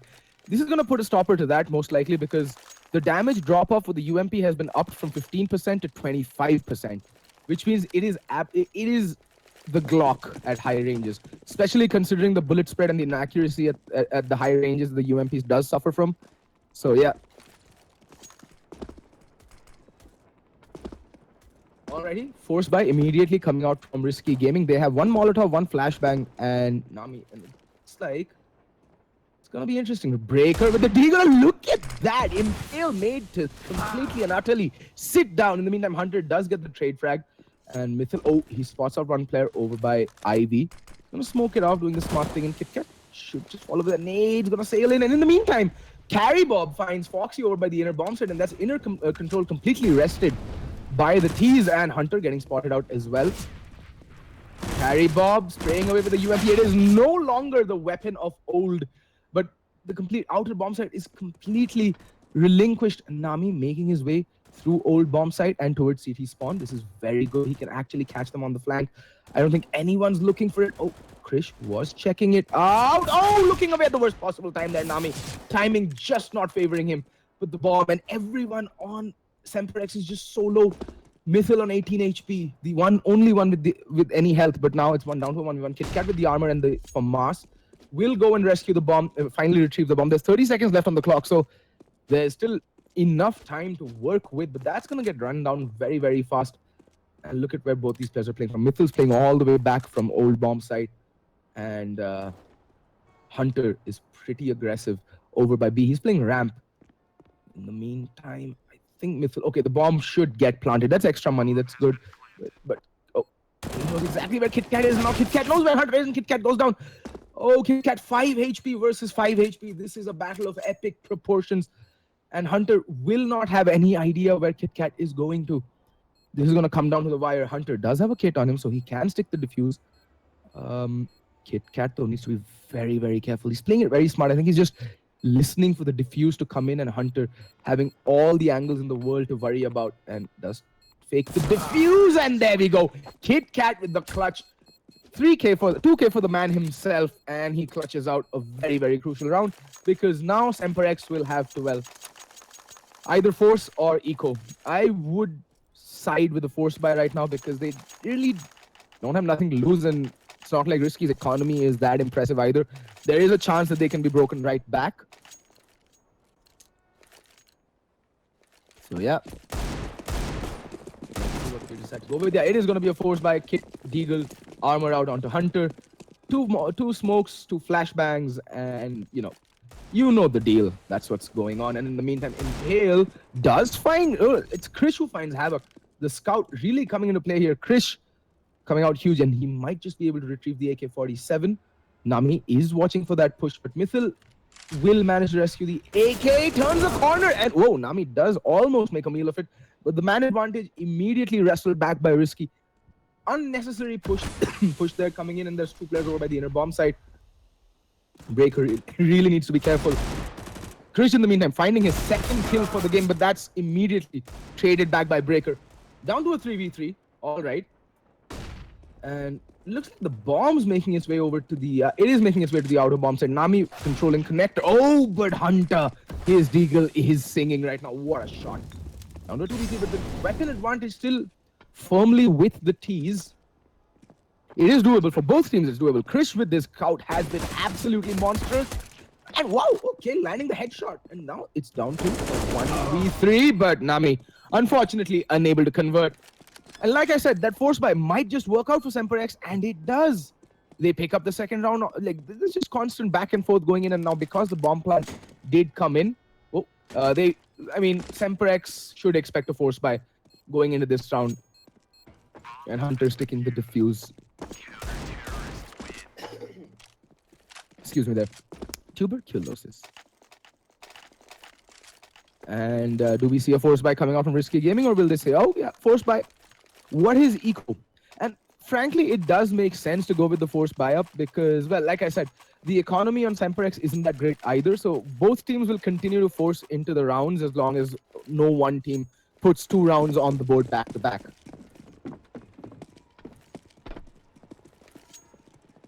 And okay, very fast play over towards the inner bomb side. Breaker with the AK-47 has to make a play, has to get the opening pick. Does spot out Foxy. Foxy doing the smart thing, backing away, putting a Molotov down, just in case they decide to rush. In the meantime, Ivy gonna get pop flash. It is smoked off, so don't really need to worry about this for the time being here. SemperX, but Impale is playing pretty far advanced. If the smokes do come raining in, he can actually push beyond them and cause a lot of trouble. But in the meantime, it's a very passive hold coming from SemperX. I like this. They know they have the rifles. They have 5 rifles across the board, but Breaker breaking into the inner bomb site, and Hunter just caught napping there, brought down to 11 points of health. Breaker needs to be careful though. He's the only person in this entire bomb site, and he has to maintain control for a very long time. Hunter, in the meantime, has rotated all the way to Oil Train. I don't think Breaker will be expecting this. And in the meantime, Carry Bob is now making his way, and Breaker needs to be careful. Hunter just around the corner, and Carry Bob takes him down. Mithil now making his way onto dead end towards the inner bomb site, spots out Havoc, and sends him home packing. Unfortunately, a bit delayed to land the spray onto Carry Bob. Impale, in the meantime, the lone survivor in a 1v4. What can he do is the question. And this has been the problem, right, for both SemperX and Risky. They've not really been able to hold on to their buy rounds, and Risky, alrighty, and they will manage to recover 4 rifles as well. So this might be eco territory for SemperX, but they're anyway looking at a double eco scenario, so might as well just buy into this round and force again. And yep, forcing it again, and we've already seen the kind of havoc that Hunter can wreak with his Deagle. So yeah, Foxy with the UMP, no scout out this time though. Last time, Krish's scout just did absolute, like, a metric crap ton of work onto Risky. This time though, there's going to be no scout out on the playing field. Instead, Krish is going to be playing with a P250 and armor. Kit out onto Mithil. And Nami just baiting over by top mid, spots out Hunter. Rattles off a few shots. He knows there's a Deagle in place, so needs to be careful there. And that's why you see him running around all the time, not staying stationary in one spot, because Hunter's raw aim is just murderous. Murderous is the word. And Mithil dancing around the Molotov. In the meantime, Kid Kat makes his way out onto the bomb site and gets the kill onto Hunter. That's 1 man down, 4 versus 5 now. In the meantime, Mithil is making his way to Old Hell and will get put down. Impale, in the meantime, is on the rotate. Foxy with the UMP. Someone just didn't get the memo. The UMP is no longer a viable weapon, but at that range it is. But otherwise, And there we go. Krish falling to Nami, and Impale might just find the kill, and does find the kill on a carry bob. With no harm, no foul, that was just the M4. Does get retrieved, but Kit Kat has just toggled, folks. He just lands a sweet headshot onto Impale through the smoke. Sit down, son. Sit down.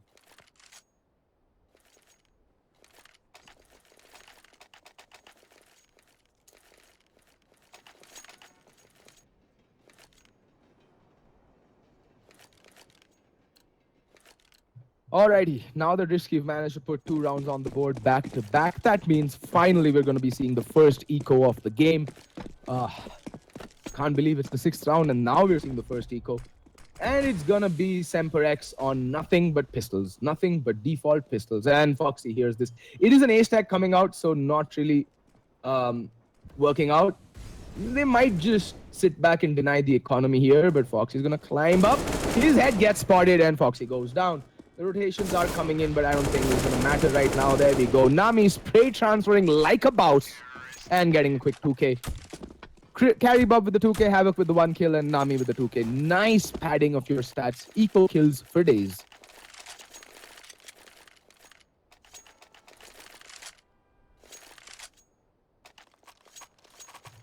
There we go. SemperX finally with their first proper full buy. They are fairly light on the utility, and that's because of the consistent and constant force buying. That is a common side effect of force buying into rounds on the CT side especially. You just won't have the money going into your first proper gun round to play with all the nades and the utility you can dream of. Fox is going to smoke off ramp, and he's just going to fall back and chill. No need for him to take the fight up in an advanced position. He knows he's at a utility disadvantage right now. And I like this. Risky Gaming slowing things down just a tad bit. Mythil just going to smoke off Ivy. Just going to buy himself that extra 30 seconds that the smoke affords him. And he's going to be chilling here. That nade, though, might do some serious damage. He's going to go sailing in. And 1 HP damage. GG CSGO nades. And Havoc is going to force his way down. Drop. He's by Pop Dog. Impale needs to be careful. He's in sandwich. He can actually get sandwiched here. It all will come down to Mythil and how well he can hold this eventual Ivy push. It is going to be an A-pincer play. They're going to be a 3-pronged attack through Ivy, through T-mid, and 1-man pushing Pop Dog. So Impale and Mythil, you're going to have to do the hold of your lives here, gentlemen. Otherwise, well, you're in for some trouble. Impale's in a good position, though. He can see them before they can see him. So he's in a decent enough position. And oh, Hunter does get the kill onto Nami. Hunter getting the kill on a breaker as well, but now he's caught napping. In the meantime, this A defense is capitulating. All of a sudden, Havoc just wreaking absolute havoc. Finally does go down to the M4 of Foxy. Down to a 2v2. But Foxy is left internally bleeding. It'll all come down to Mythil if they want to mount this retake. And Mythil hears this. He's heard one player going old hell. But where is the other? That is the question. It has been planted somewhat for Kit Kat. It's all going to come down to Carry Bob, who does spot out Mythil, but is a little slow to react. And now Kit Kat needs to go absolutely ham. They have cleared out quite a few angles. They know it's most likely Pop Dog or teammate. They're going to see the flashbang, and he's blinded himself. Oh, Kit Kat. But it doesn't matter. Kit Kat's feeling it, and he clutches this round, clutching it out in a 1v2 situation. Although, granted, both the players were actually begging for a blood transfusion there. But unfortunately, this is CSGO. There is no health regeneration. That's Call of Duty, folks.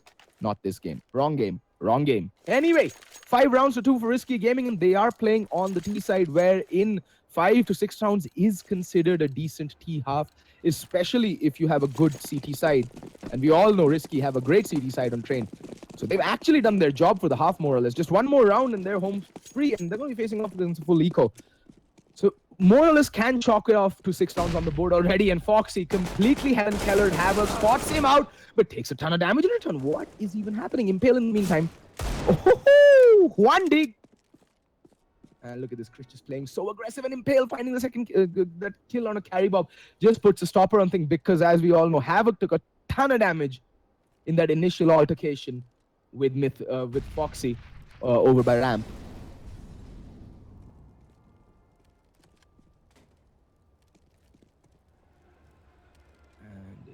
Gonna be an interesting. This is basically a dance of death by Pop Dog, Breaker, and Havoc, just teasing Krish, making a ton of noise, showing the barrel of their guns. They're just teasing him. And the inner bomb side, he's the only defender, although the rotation, they're on a quick rotation. They're playing by connector. But that's the first spot that gets naded, mollied, smoked, flashed. That is literally Mordor in this map, if there's a movie equivalent to it. Everything bad that can happen once an outer hit happens at connector. And look at this. Nami has made his way onto the inner bomb side. And oh, Impale with the rescued AK-47, decapitating Nami instantly. And I think Risky might just be losing the plot here, because the scout on Hunter does spot out Breaker, and he's so very low. Oh, missing the jump shot. Both the players are just on their last bits of HP. Impale does finally manage to land the kill, and there's Krish on the backstab, shooting Breaker in the back of the head, gangland style. Good night, son. Sleep tight. And SemperX winning a round that I had completely chalked off to Risky. And what? Foxy? Alrighty, auto sniper out onto Foxy. Could be a misclick, could be a stroke of utter genius. It remains to be seen what happens.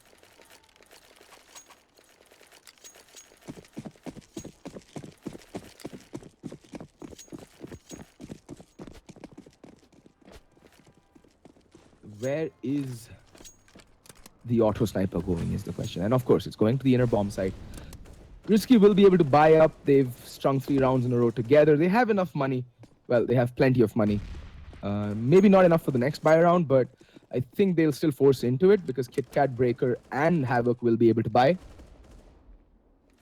Ooh, Foxy spotting the head of Havoc and rattles off a few shots, and now they know there's an auto sniper in play. So they're going to be slowing things down and taking things a bit more carefully. There's no one peeking teammate yet. Very passive hold coming in from Risky. They're just a very passive default. They're just feeling out this CT side. They're going to draw out some utility or as much utility as possible.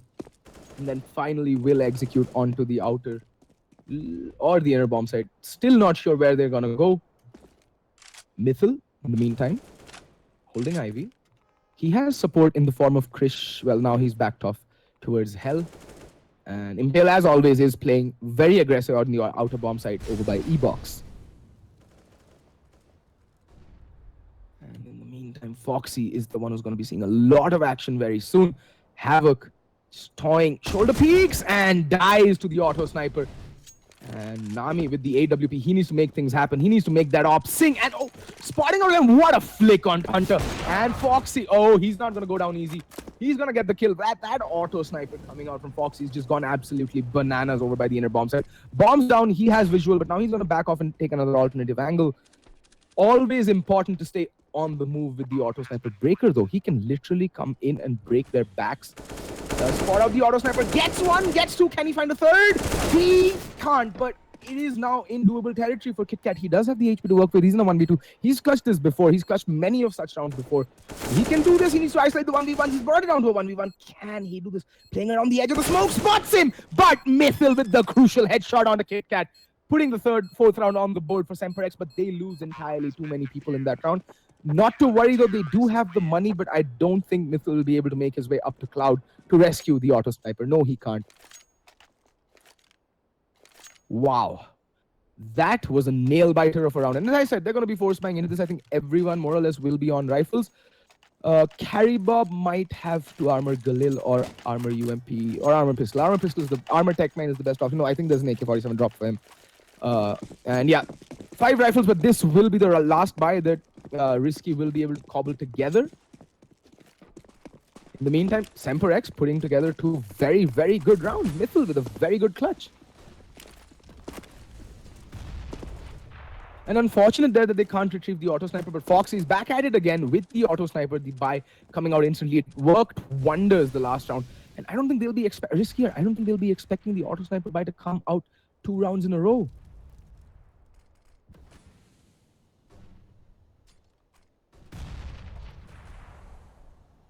In the meantime, KitKat's made his way out already.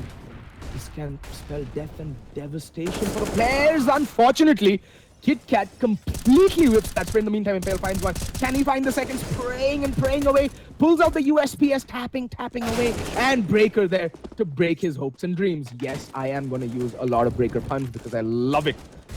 Breaker out onto the Dragon Lore, and the Dragon Lore don't miss. You all know, folks, you get a +10 aim bonus every time you wield the Dragon Lore. It has a built-in aimbot, but in the meantime, Mythil does manage to find the kill onto Havoc, but he goes down. It's a 1v2, but Hunter has it all to do, but both the players are so very low. Carrybob needs to be careful. Does not want to be facing this unnecessarily. The bomb yet to go down. There's 35 seconds left to play with. Hunter has a lot of time to play with. He can actually toy with the emotions of both these Ts. And I don't think they know he's in connector.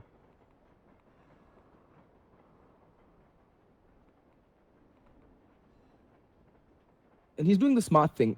Hunter knows that the bomb has to go down eventually, and he's going to wait for the plant to go in. And that's smoke, though, might just bait Hunter. And oh, what team play!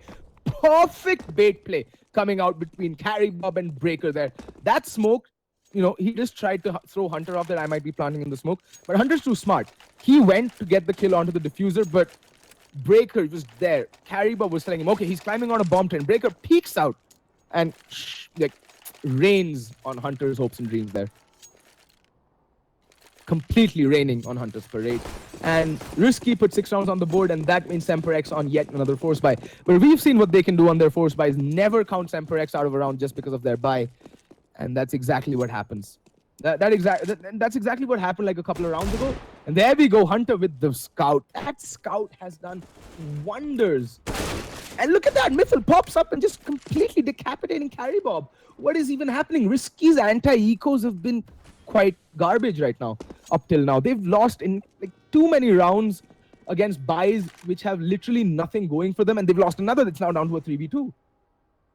What can Carrybob and, well, Nami do at this point? And the answer to that, I think, is absolutely bugger all, because Hunter, with his scout, gets yet another kill, and now Nami with the AWP. He's got it all to do. And look at this, it's a perfect round coming out from SemperX. They didn't lose a single person. Op recovered. And, okay, 3 AK-47s and a scout. I mean, what is even happening right now?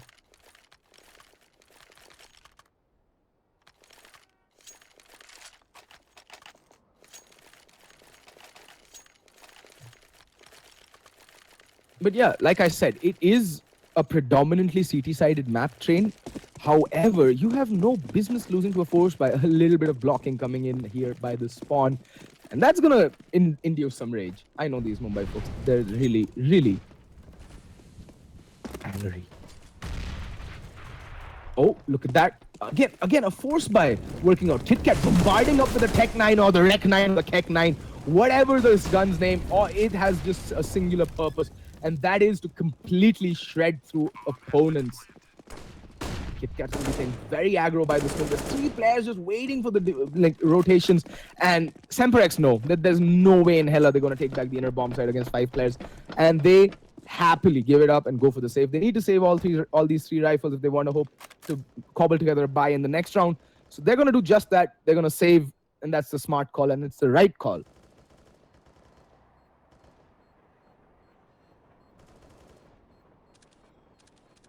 And if you saw that play, right, all the way onto the inner bomb side, just bombarding out with their armor Tech 9s, and KitKat and Nami just doing a lot of damage.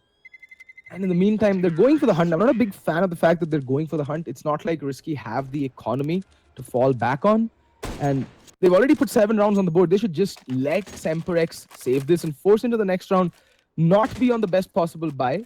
But that's not going to be the case. See, I know why they went for the hunt. They just wanted to take maybe possibly 1 more rifle out of the hands of SemperX, which would mean that they'd be on a really strained buy this round in terms of the utility. But because they managed to save 3 rifles, that is 1 Scout, 1 M4, and 1 AK-47, they can spread the money a little bit more and get a modicum of more utility.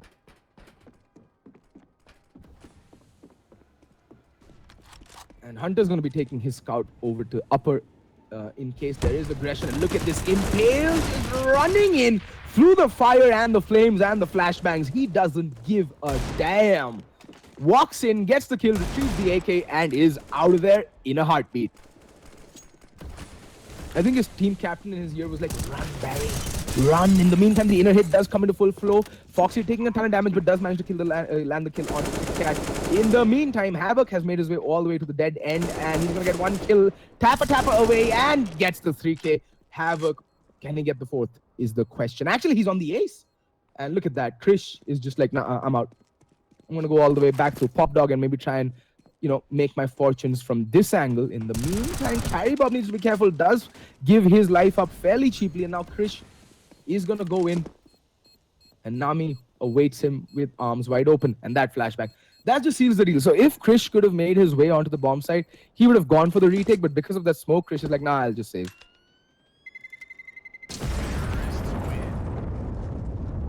There we go. Havoc unfortunately denied his ace there.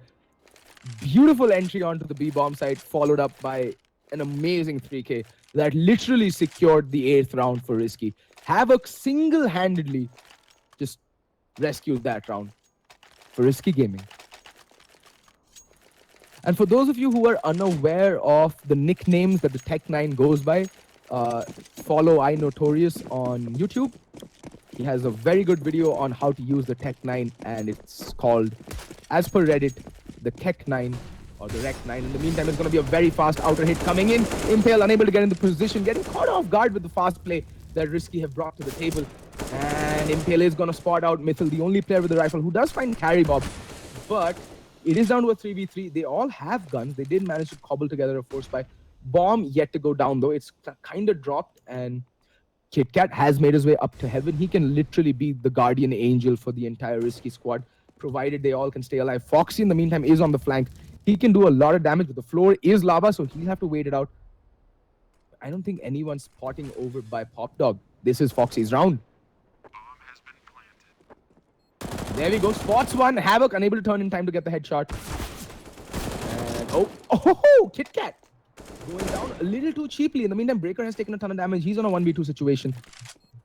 Foxy's not looking in the pink of health either, but I think Foxy will... Oh, the proverbial dance of death. And Breaker. 1v1 spots out the shadow, lands the headshot through the wall, though unfortunate there. Mithil surviving on barely a sliver of HP, and he will get the defuse in because he does have a kit.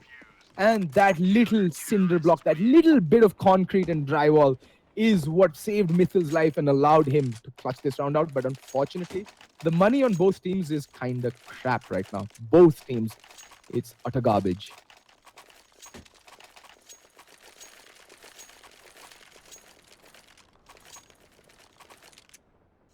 And I shall take a sip of water.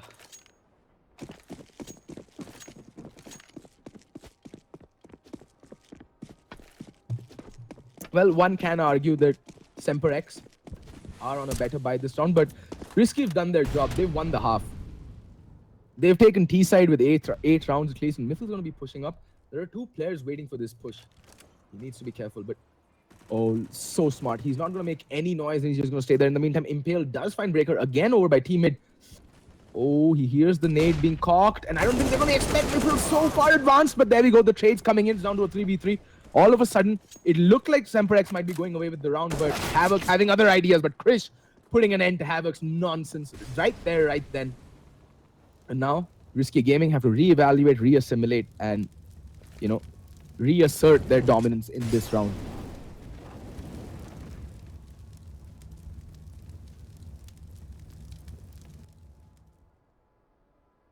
And yeah, Krish holding a fairly common angle. It is one of the most commonly checked angles. Oh, and now KitKat. Perfect shoulder peek, and the refrag does come in, down to a 2v2.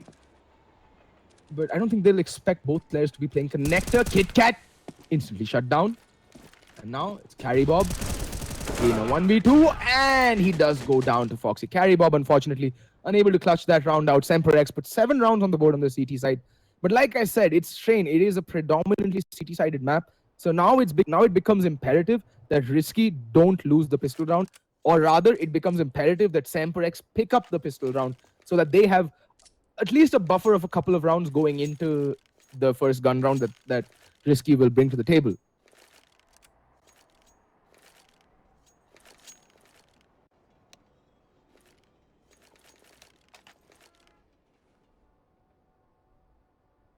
Also, Shikhar, I said the floor is lava. I didn't say lava floor. Possibly clean your ears? Maybe? Maybe? And the floor was lava in Pop Dog. Just completely covered in flames. Had he stepped down there, Foxy, he would have burned to a crisp even before he knew it. Yeah, I said that. Anyway, the match has been paused. Let me just check why. It is a tactical pause coming in from Hunter. SemperX really need this pistol round if they want to have a hope of staying in this game. They cannot allow Risky to run away on their CT side. Risky are, as I have been saying over and over again, a force to be reckoned with on train. But it was kind of curious to see the way Risky played the first half, their T half. They are notorious for their absolutely explosive and aggressive plays over by the outer and inner bomb site. But yeah, unfortunately, did not see much of that. The one round they tried it, they actually saw success. I would have hoped to see more explosive plays on the outer bomb side. It's a pleasure to watch Risky when they're feeling it and they just go bombarding YOLO style into bomb sites. So the buy coming out from Risky for the pistol round is 4 sets of armor and Breaker with the smoke and the kit.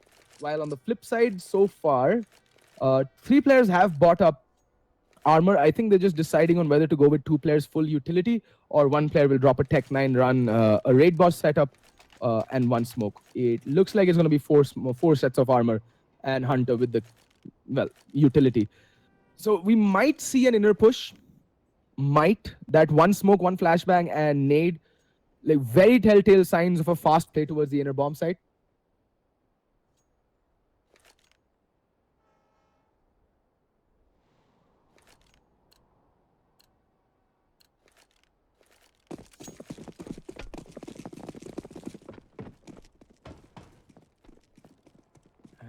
Oh no, it's going to be a play towards, yeah.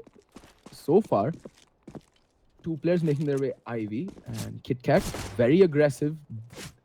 And his teammate in the form of Breaker will be baiting for him. And the bomb in the meantime is waiting at teammate. Curious. And oh, KitKat not able to land the kill. That is extremely unfortunate. Does fall to Impale there.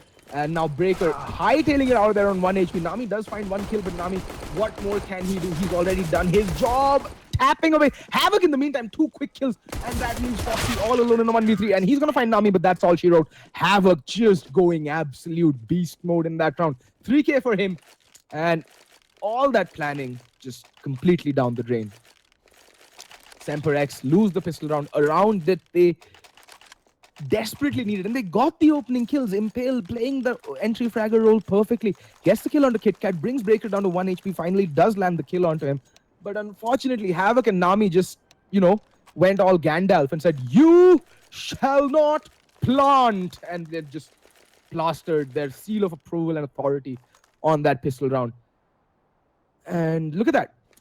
The UMP meta is gradually on its way out. Two UMPs yet again, whereas we've been seeing just 5 UMPs across the board consistently.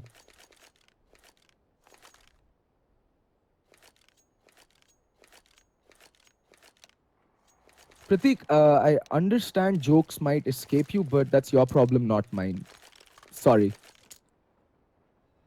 Anyway, in the meantime, SemperX 7 to 9, they do go in with the force buy. It makes sense on the T side because the T side economy not as brutal and punishing as the CT side economy. You instantly off the bat you save $400 for not having to buy the kit.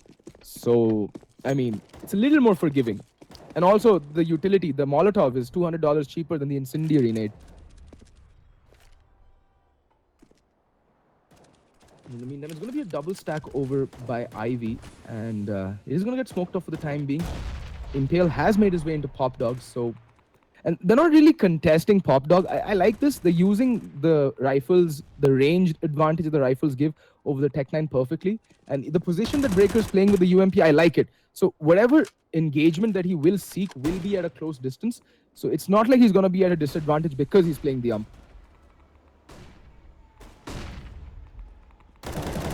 Go. Havoc opens things up with the kill on Impale, and Havoc just not stopping. He's just has a mind of his own. In the meantime, the players have made their way out. Ivy, but Breaker using the ump at the perfect range. And Foxy, yet again, the last player surviving. And Carry Bob going to put an end to that. And that's that. 10 rounds on the board for Risky Gaming. And the next round is going to be a hard eco coming up for SemperX. So it should more or less be 11 rounds on the board.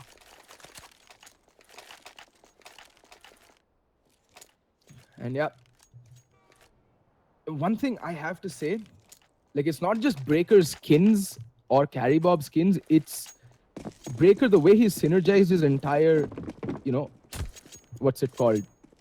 Loadout. Red gloves. Oh, red gloves, red knife. And the Dragon Lord. So beautiful, but aggression up by upper. And everyone's dead.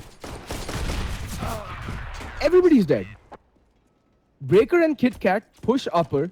Kit Kat lands a double spray down and Breaker gets a 3K. It's just round over in a flash. Okay then, 11 rounds on the board for Risky. And now SemperX will be coming in with their first buy. Breaker still opting to stay with the UMP. I think he's going to continue playing over by Ivy or play close ramp. These are the two positions I can see the UMP being a very viable weapon even on gun rounds, because the damage drop-off is only for like mid to long range encounters. It is still a very viable weapon in the close mid to close range fights. And yeah, it looks like he is going to be playing very close in Ivy. In the meantime, Carry Bob just smoking it off and falling down to the inner bomb site. And Kit Kat is there to give his support. In the meantime, Nami, what is he even doing? Gets a quick double kill. And Havoc is going to be playing close by E-Box. He needs to be careful. Might just get pushed. That nade's going to go sailing in, though, and do exactly 1 point of damage to Foxy. And now the rotations are coming in. The T side are heading all the way over to the inner bomb site. Their outer presence, more or less, gets obliterated immediately by Nami and the big green gun. Actually, it's the Dragon Lore, but yeah.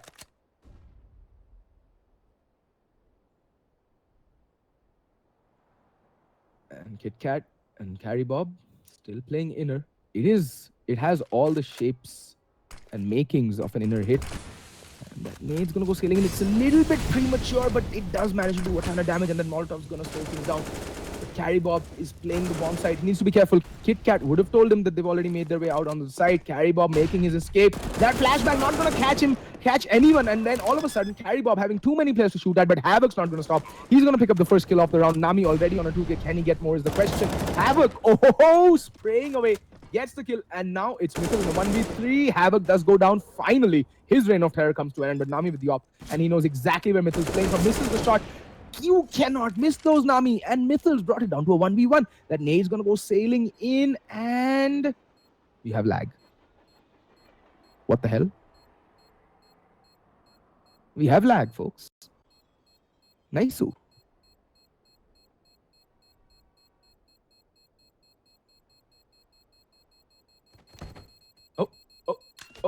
Okay, we're back. And what the hell just happened? Okay, it seems Nami did manage to get the kill onto Mithil, who was the last player alive. And something happened, one thing led to the other. And Nami was the last player left alive as well, again. But the bomb does go off, he doesn't have time to get the defuse in. I don't know what happened, folks. There was some huge lag, but unfortunately, I don't think the replay will happen because the kills had started. So I don't know what's there left to sort out. The game has been paused. So I will leave the admins and the players to decide on what to do. And we'll be back after a short break once the game has resumed.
Champions of the night.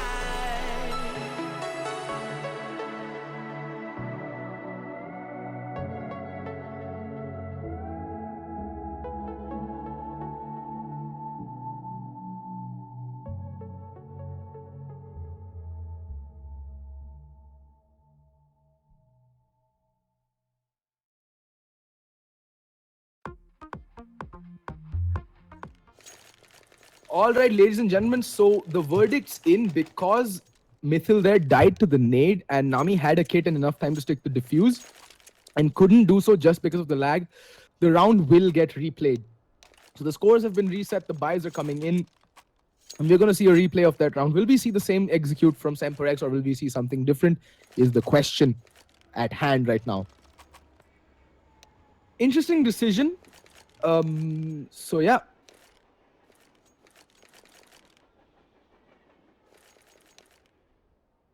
And yeah, the game is being unpaused right now and we are going to go live with the 19th round, yes, yet again.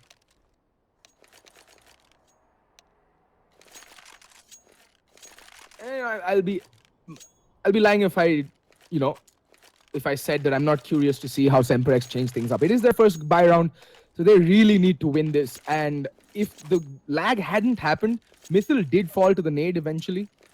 So that is why the replay decision does come in. Otherwise, I don't think it would have.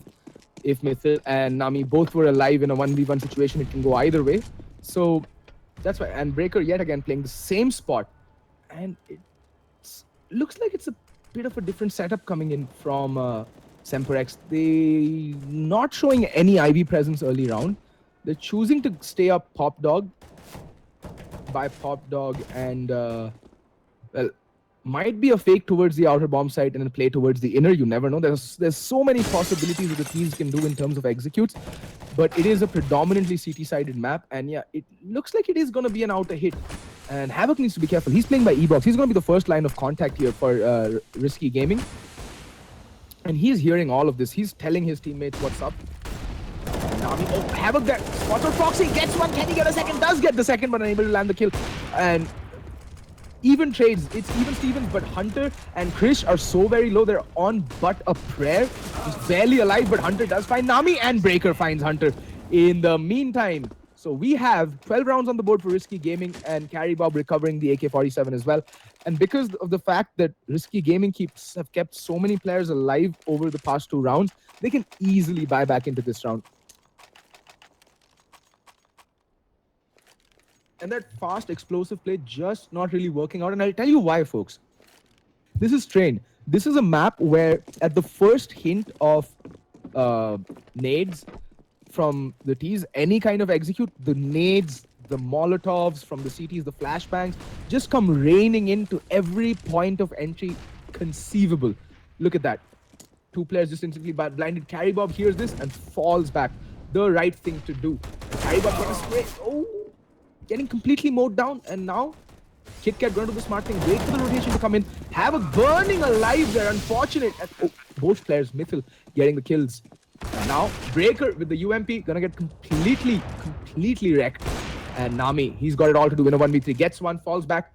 He's gonna reposition. Bomb has gone down. I don't think he'll be able to mount this retake. Mithil has recovered the AK-47, but he's playing just by the edge of the smoke. I don't think Nami will be expecting this. Nami with it all to do. He was in this situation a round ago, which did lag out in a 1v1 though. And Nami, oh, missing the no-scope, and Impale recovers the AWP as well. And SemperX put their 8th round on the board in the most unexpected of fashions.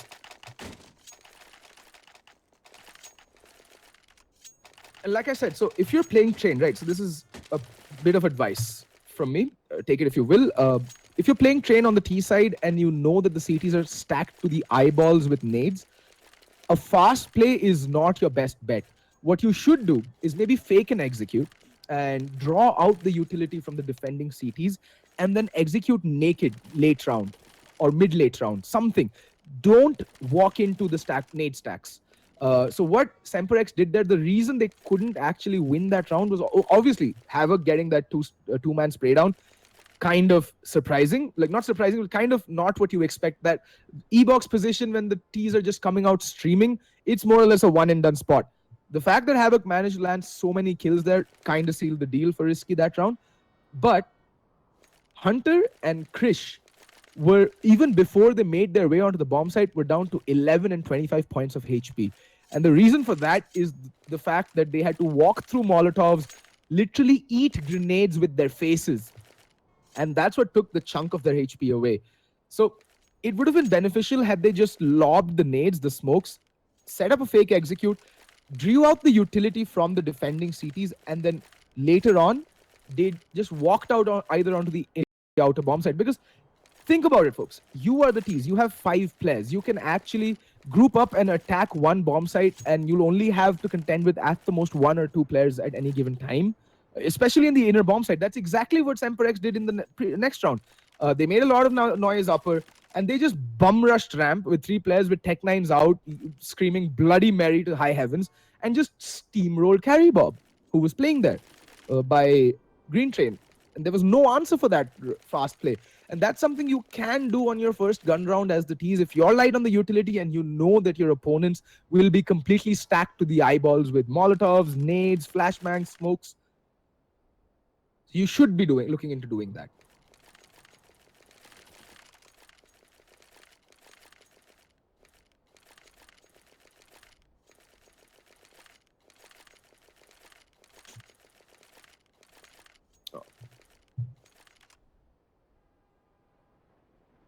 Alrighty. So we have a technical timeout. One player on Risky Gaming has timed out for the time being. We're gonna just wait for them to, join back into the server. In the meantime, what can Risky do with this round? So they have a double op setup going onto Breaker and Nami. And the thing is, the double op setup is very viable, very, very viable on a map like Train. Because, you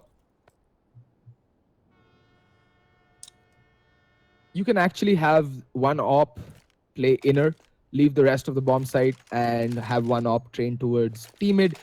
You can even switch it up. Like, you can have a death squad firing at T-mid with both the ops trained over towards T-mid.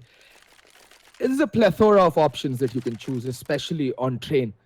But going with a double op setup and sacrificing a possible rifle, now that is something that I'm not a big fan of, to be very honest.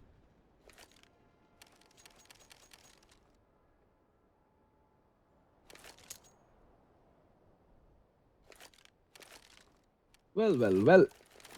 KitKat has joined back into the server, so we're just waiting for the game to be resumed. It should be unpaused at any moment. KitKat has joined back. Scores are 8-12. We're going into the 21st round of Counter-Strike, and Risky Gaming with it all to do in this round. They have a pretty, despicable buy. They do have the nades, but they don't really have a kit onto themselves, and double op setup is something that they have going in their favor.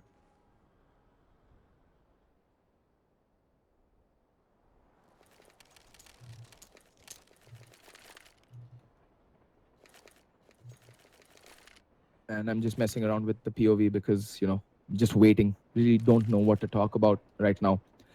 So, had my visa interview today. Not interview as such. I'm applying for a Schengen visa.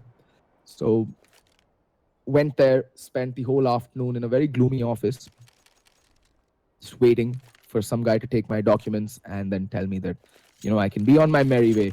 Took much longer than anticipated. I thought I'd be having lunch after I got back and, casting on a full stomach, but unfortunately that wasn't the case. Got back, I've been locked out of the house, had to go all the way over to, the boss's house, get the keys, and didn't have any time to eat. So sad life, as they say.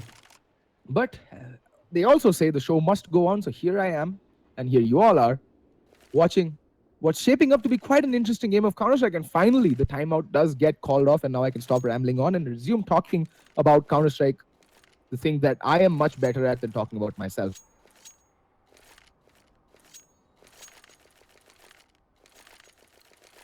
But yeah, latest update or operations out, and gets nerfed. Unfortunate for all the people, including myself, who used to love playing with the UMP. Havoc just hightailing it with the Swag 7, and he's going to be playing Pop Dog, the best place to be playing with that weapon in this map. And he's not really mincing words. He's just going to go straight for it. Going to peek the whole hole, as they say. Right up there. And look at this Breaker holding a very tight and aggressive angle with the AWP. I don't think they'll be expecting it. Oh, Mithil perfectly baiting out that shot and, you know, getting a much needed intel. In the meantime, Carrybob and Havoc are in drop. Havoc does get naded to oblivion. He's down to half health. Literally ate that nade.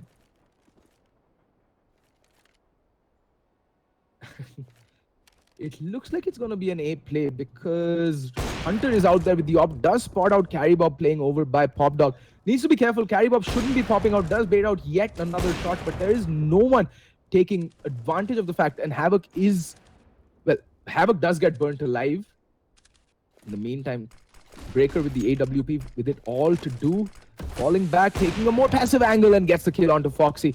They'll have to aggress and cross over if they want to get the bomb down, but Impale does manage to do so just in the nick of time. Hunter in the meantime does get the kill onto Carrybob. It's down to a 3v4 and it's all falling apart. This force by Mithil decapitates Breaker.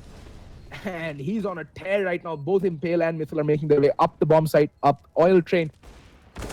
And Nami falls to Impale. That leaves KitKat with a UMP and at least full health and a whole stock of nades. What can he do? Spraying away and doing absolutely bugger all.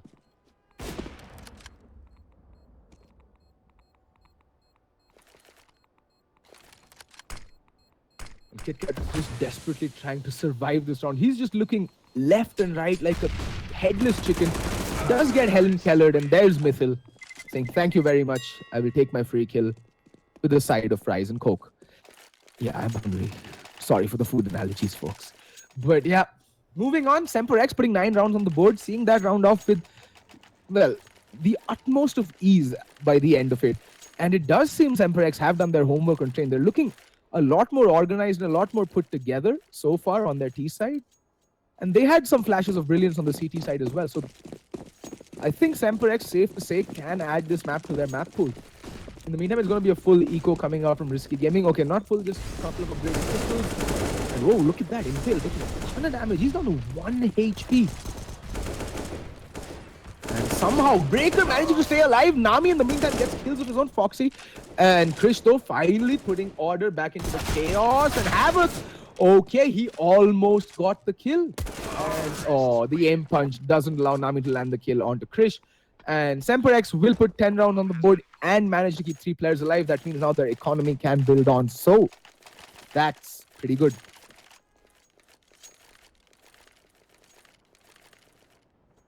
Well, what kind of buy do Risky cobble together this time? And it's gonna be yet another mixed buy. Carrybob and Breaker with the UMPs yet again. I don't think they got the memo that there's an update today which nerfs the UMPs. Whatever, it is their best option in terms of, you know, also getting some utility to go with. So that's what they do. They're also the players running the kits, and it looks like it's going to be yet another fast play towards the inner bomb site, but that nade comes sailing in, and Foxy all of a sudden is looking at his entrails splattered all over ramp. He's on 50 health. And he's like, what? Anyway, Carrybob holding a rather, you know, longish angle. KitKat, though, is there for support. Should be holding upper while Carrybob trains his sights over towards ramp.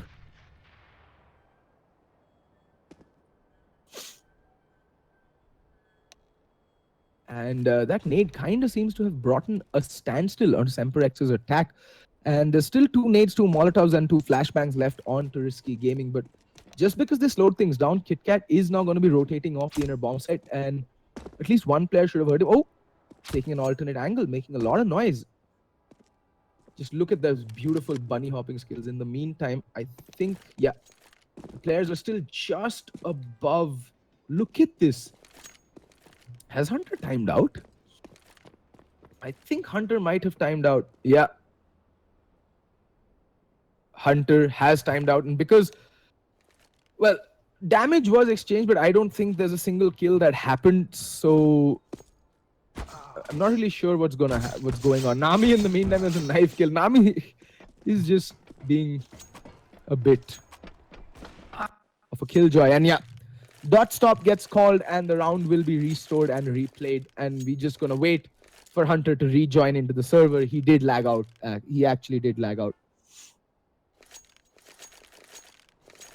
And well, guess that's that. Not really much to talk about that round. Nothing really happened apart from the fact that Foxy ate a nade and then, you know, Hunter lagged out. But as I was saying, went for a visa interview today, applying for a Schengen. Want to travel to Germany because why not, right? So pretty surreal experience. Very different from the US visa interview. It's a lot more relaxed and a lot less, nerve-wracking. The US visa interview was an experience, to say the least. Like, my best friend is getting married in June, the first week of June, but I won't be able to attend because I can't get a US visa in time, unfortunately. So I'll be missing my best friend's wedding, a guy whom I've been friends with since I was 5 years old. Yeah, feels bad, man. No, not 5, 4 years old. We met in the first day of school, of kindergarten, and we've been friends since. But that is life. You take what you get. But in the meantime, we are back. Hunter's back into the server. And what kind of buy? Oh, wait. No, Mythil dropped. Who dropped? I think it was Mythil who dropped. No, Hunter lagged out.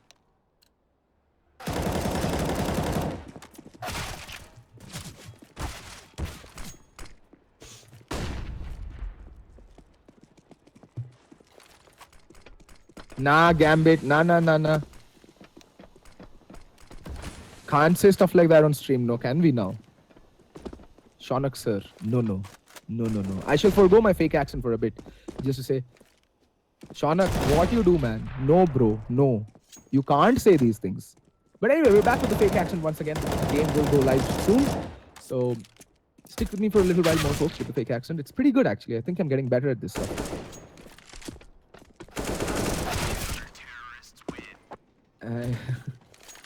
Well, teams are having the time of their lives waiting for the round restore to come in. I think it should get restored very soon.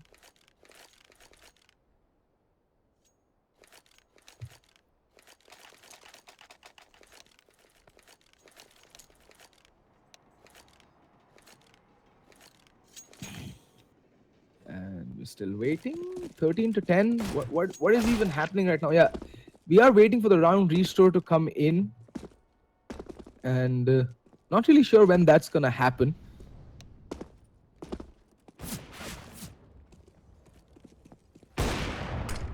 But yeah, still interesting to watch. Look at that, trying to figure out the ladder accuracy. There we go, round getting restored to 10 to 12, and the buys will start coming in.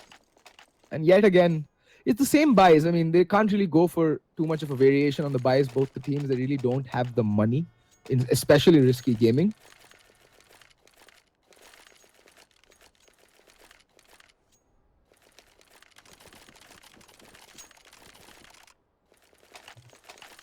And we're just going to be going live with the round just as soon as the unpause gets called.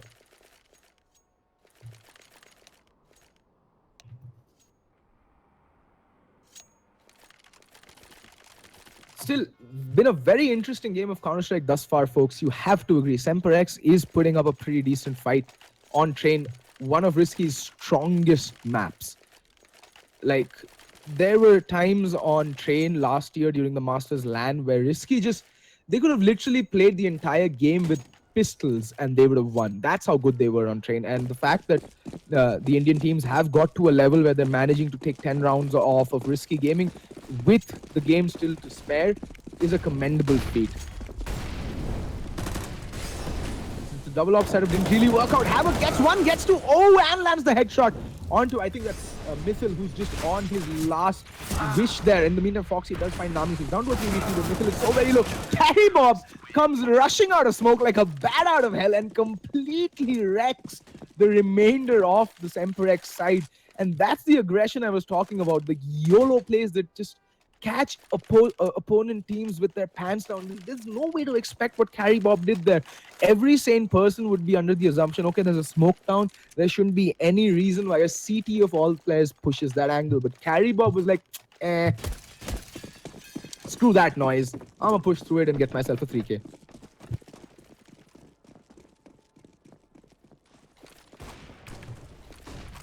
And well, the money is still pretty good on the T's, so they can buy into this round. And they're going with the tried and tested late inner play. I think Foxy eats a nade there. Yeah, I think Foxy did eat a nade. Oh no, he got spammed through the wall. Alrighty, Foxy.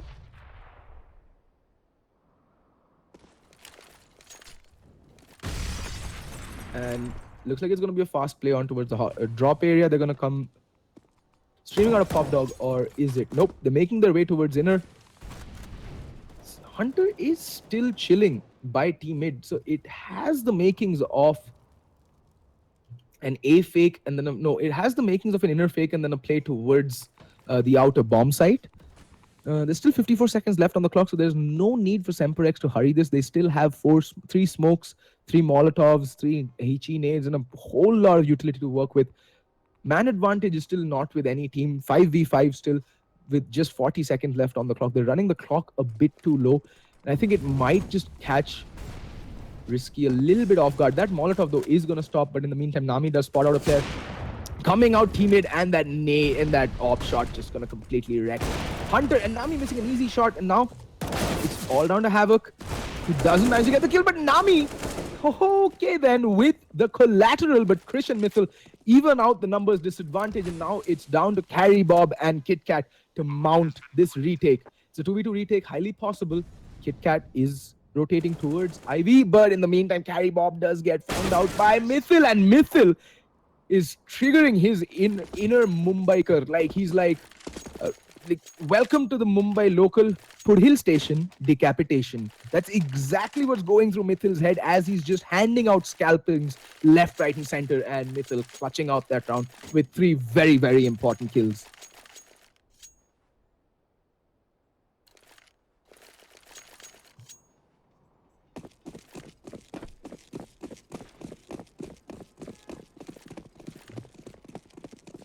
Alrighty, after 24 rounds of play, the scores are 11-13, and Risky Gaming are on a full eco. Just Havoc upgrading his pistol to a Deagle, and KitKat with the P250.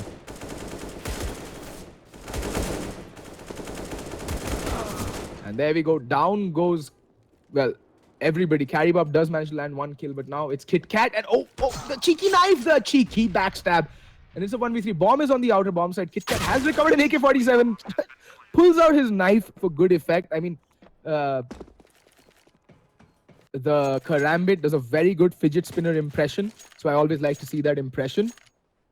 But yeah. SemperX putting their 12th round on the board. And the fact that I think it was KitKat who managed the knife. And they're going to be going in for an eco yet again. Or they can buy. Carry Bob, the 4 players on Risky Gaming can buy up. But it will be a risky buy, and that means if they do buy up this round and they lose this round because of inferior utility, it can cost them the game. Because they're going to have to... No, it can cost them up to 14-13, and then the pressure's on Risky. Do Risky want to put that kind of pressure onto them, or do they want to, you know, let the scores get tight, go in the next round with the double ops, all the utility in the world? It's a very tough call to make. See, because Carry Bob with 5300 can full buy, provided he forgoes head armor. KitKat with 5800 can get a Molotov in as well if he forgoes the head armor. Oh, well, as I was saying that, I think KitKat does drop from the server. Breaker can go in for a decent buy with an M4 if he forgoes head armor, and Nami and Havoc will have to go with the FAMAS if they want to buy any sort of utility.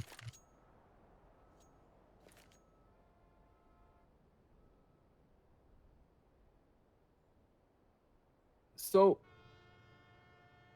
remains to be seen. I mean, I think Wolf also gave Risky a run for their money on Inferno the last time these two teams went, Wolf and Risky. But Risky just showing that little bit of grit and determination towards the end of their play to see off that game. And I don't know, Risky have been looking a bit off on train recently, or at least this map at least. They haven't really shown their old telltale aggression, that absolutely nutty aim that that's been come to associate with them. And they've been looking like a very beatable team, to be very honest. Like if any of these teams, SemperX, Wolf, D2D, Entity especially, put in a little more hard work and study what Risky does just a little more, I'm quite certain that they'll be able to trump this hurdle and move their way on towards the next, which is going to be, well, a better teams from UAE and Dubai, or SEA teams, or lower tier SEA teams like not 7642, like your, Mineskis and your Myths. Not Mineski. Mineski is a very good team. What am I saying? Like your Myths or any other tier 2 SEA team for that matter. Your, Wells Pro Gaming, those teams. Wells Pro is a very actually semi-pro amateurish outfit, so that's not a very good comparison to make with Entity.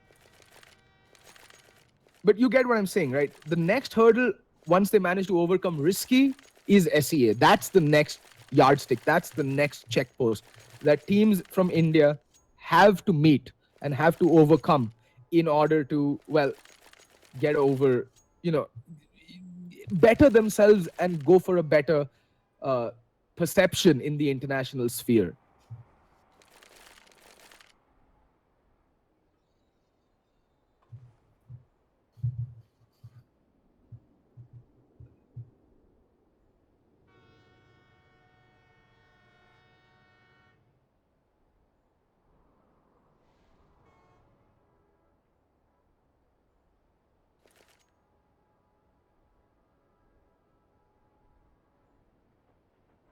Well, we're still waiting for KitKat to join back in. I think he has connected to the server, but he's just he's taking his time joining back.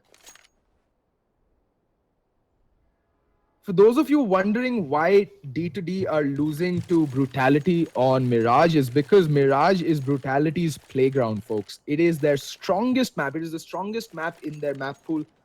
And again, it is folly for D2D to actually pick it against Brutality over and over again. They lost to Brutality on Mirage in the phase 1. That was Brutality's first kill. That was his first victory. That was essentially what marked the resurgence of Brutality in phase 1. But, I mean, the fact that you insist on playing against your opponent's strongest maps is not a sign of bravado or intelligence. And look at this, like I said, they're going to go for the force, not the force, like the mix buy. Not everybody's going to be on the full set of nades, and Breaker is the only player who's going to be running as much utility as possible along with the kit.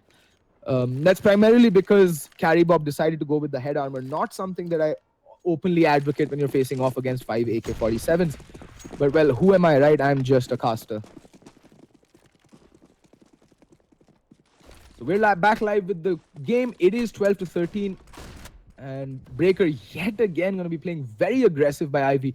A position that hasn't worked for him at all thus far. So I'm not really sure why he's so insistent on playing this position. But oh, Nami missing that flick there over on to Foxy, who's playing by Ivy.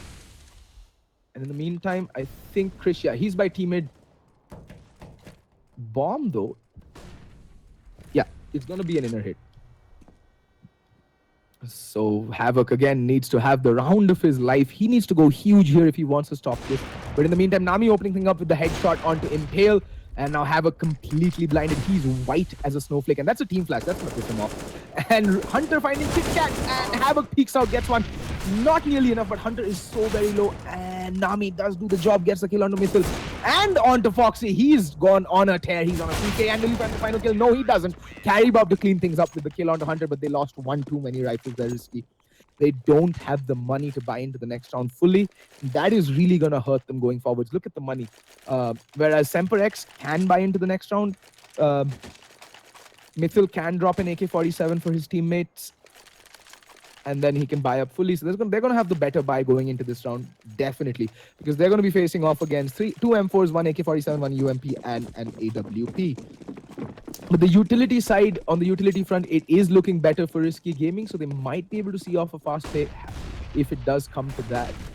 And that round was all down to Nami. I mean, So Havoc did do some damage, but like I said, against a stream of incoming Ts, that spot is more or less a one and done spot, and no one's checking this push from Pop Dog. Oh no, Hunter finally spots it, but Havoc is there to decapitate him. And oh, unfortunate there. Kit Kat in the meantime is gonna aggress up yet again, or are they gonna switch it up? Carry Bob's rifle.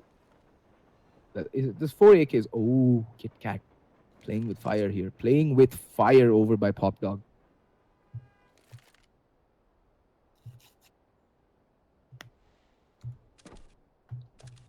For all intents and purposes, it does look like it has all the makings of an eventual A hit. That pop flash. Okay, Chris still not being able to spot anybody. Will go down, and this should be an easy kill for Kit Kat. And that's exactly what he says. Have a break, have a me. And there we go. Down goes Krish as well. It's down to a 3v4 man advantage. Wrestled back from SemperX by Risky Gaming. Now, they shouldn't be aggressing. They should just play passive and just wait for the eventual hit to come in. You have an op in play. Put it to good use. And Impale. Over by teammate. I think he's going to make a lot of noise. And then finally, it is going to be a play towards the outer bomb side. Smoke. No, it's going to be a play towards the inner bomb side. Color me surprised. And no one's moving. No one's taking the bait. Breaker spots on the legs of Foxy. Down goes Foxy. Down goes Impale. Kit Kat is in no mood to give anyone any quarter. And there we go. Carry Bob to clean out the round with the final kill onto Mythil, putting Risky on match and map point. And there we go. Words just coming in that Brutality have won the game yet again on Mirage against D2D. As expected, to be very honest. Like, I did not think for a second there that Brutality would lose to D2D on Mirage. It's Brutality's playground, and to be very honest, from what I've seen of D2D play on Mirage, it's a very samey kind of play. Like Hell's playbook isn't that deep, especially on the CT side on that map. He's always reliant on his oppers and the double op setup, one playing B shot and one playing over by ticket booth. But in the meantime, it's going to be a very fast play coming out towards the inner bomb side. No, they've slowed things down. That's all right. They are on a Tech 9 buy, so it should be a fast play. And look at that. Kit Kat unable to get the kill, but Havoc pops in and decapitates Foxy. In the meantime, the bomb has made its way out on the inner bomb side. Carry Bob getting sprayed down, but he's going to find the kill. And it's all going to come down to him. But Krish is going to bum rush him and takes his head clean off. And Havoc just completely whiffing that spray. It's down to a 2v3, but Havoc is left internally bleeding. I don't think he'll be of much use. Both the players coming out connected, completely Helen Keller. All three players making their way out connected. That Molotov a little too well to the right, and now it's all down to Mythil with the scout. We all saw how potent this weapon Bob was when they wielded it on their CT side. Can Mythil make wonders happen yet again? Havoc kind of missing an easy jump. Spots over towards Cloud, towards upper, and sees out the round. The defuse comes in, and Mythil gets taken down. 16-12 is the final score for Risky Gaming. And yep, that's all she wrote for SemperX. I will say this though, putting 12 rounds on the board against Risky on Train is a feat not to be scoffed at. But in the end, Risky were the better side, and they did clinch that map 16-12. Well, that's all for tonight, folks. I hope to see you all tomorrow night for tomorrow's game of Counter-Strike. It's going to be yet another awesome game, and I hope to see you all there. And remember to subscribe and hit that like button. As always, it has been an honor and a pleasure casting for you all fine folk. See you all tomorrow, guys. Good night, and have a great night ahead.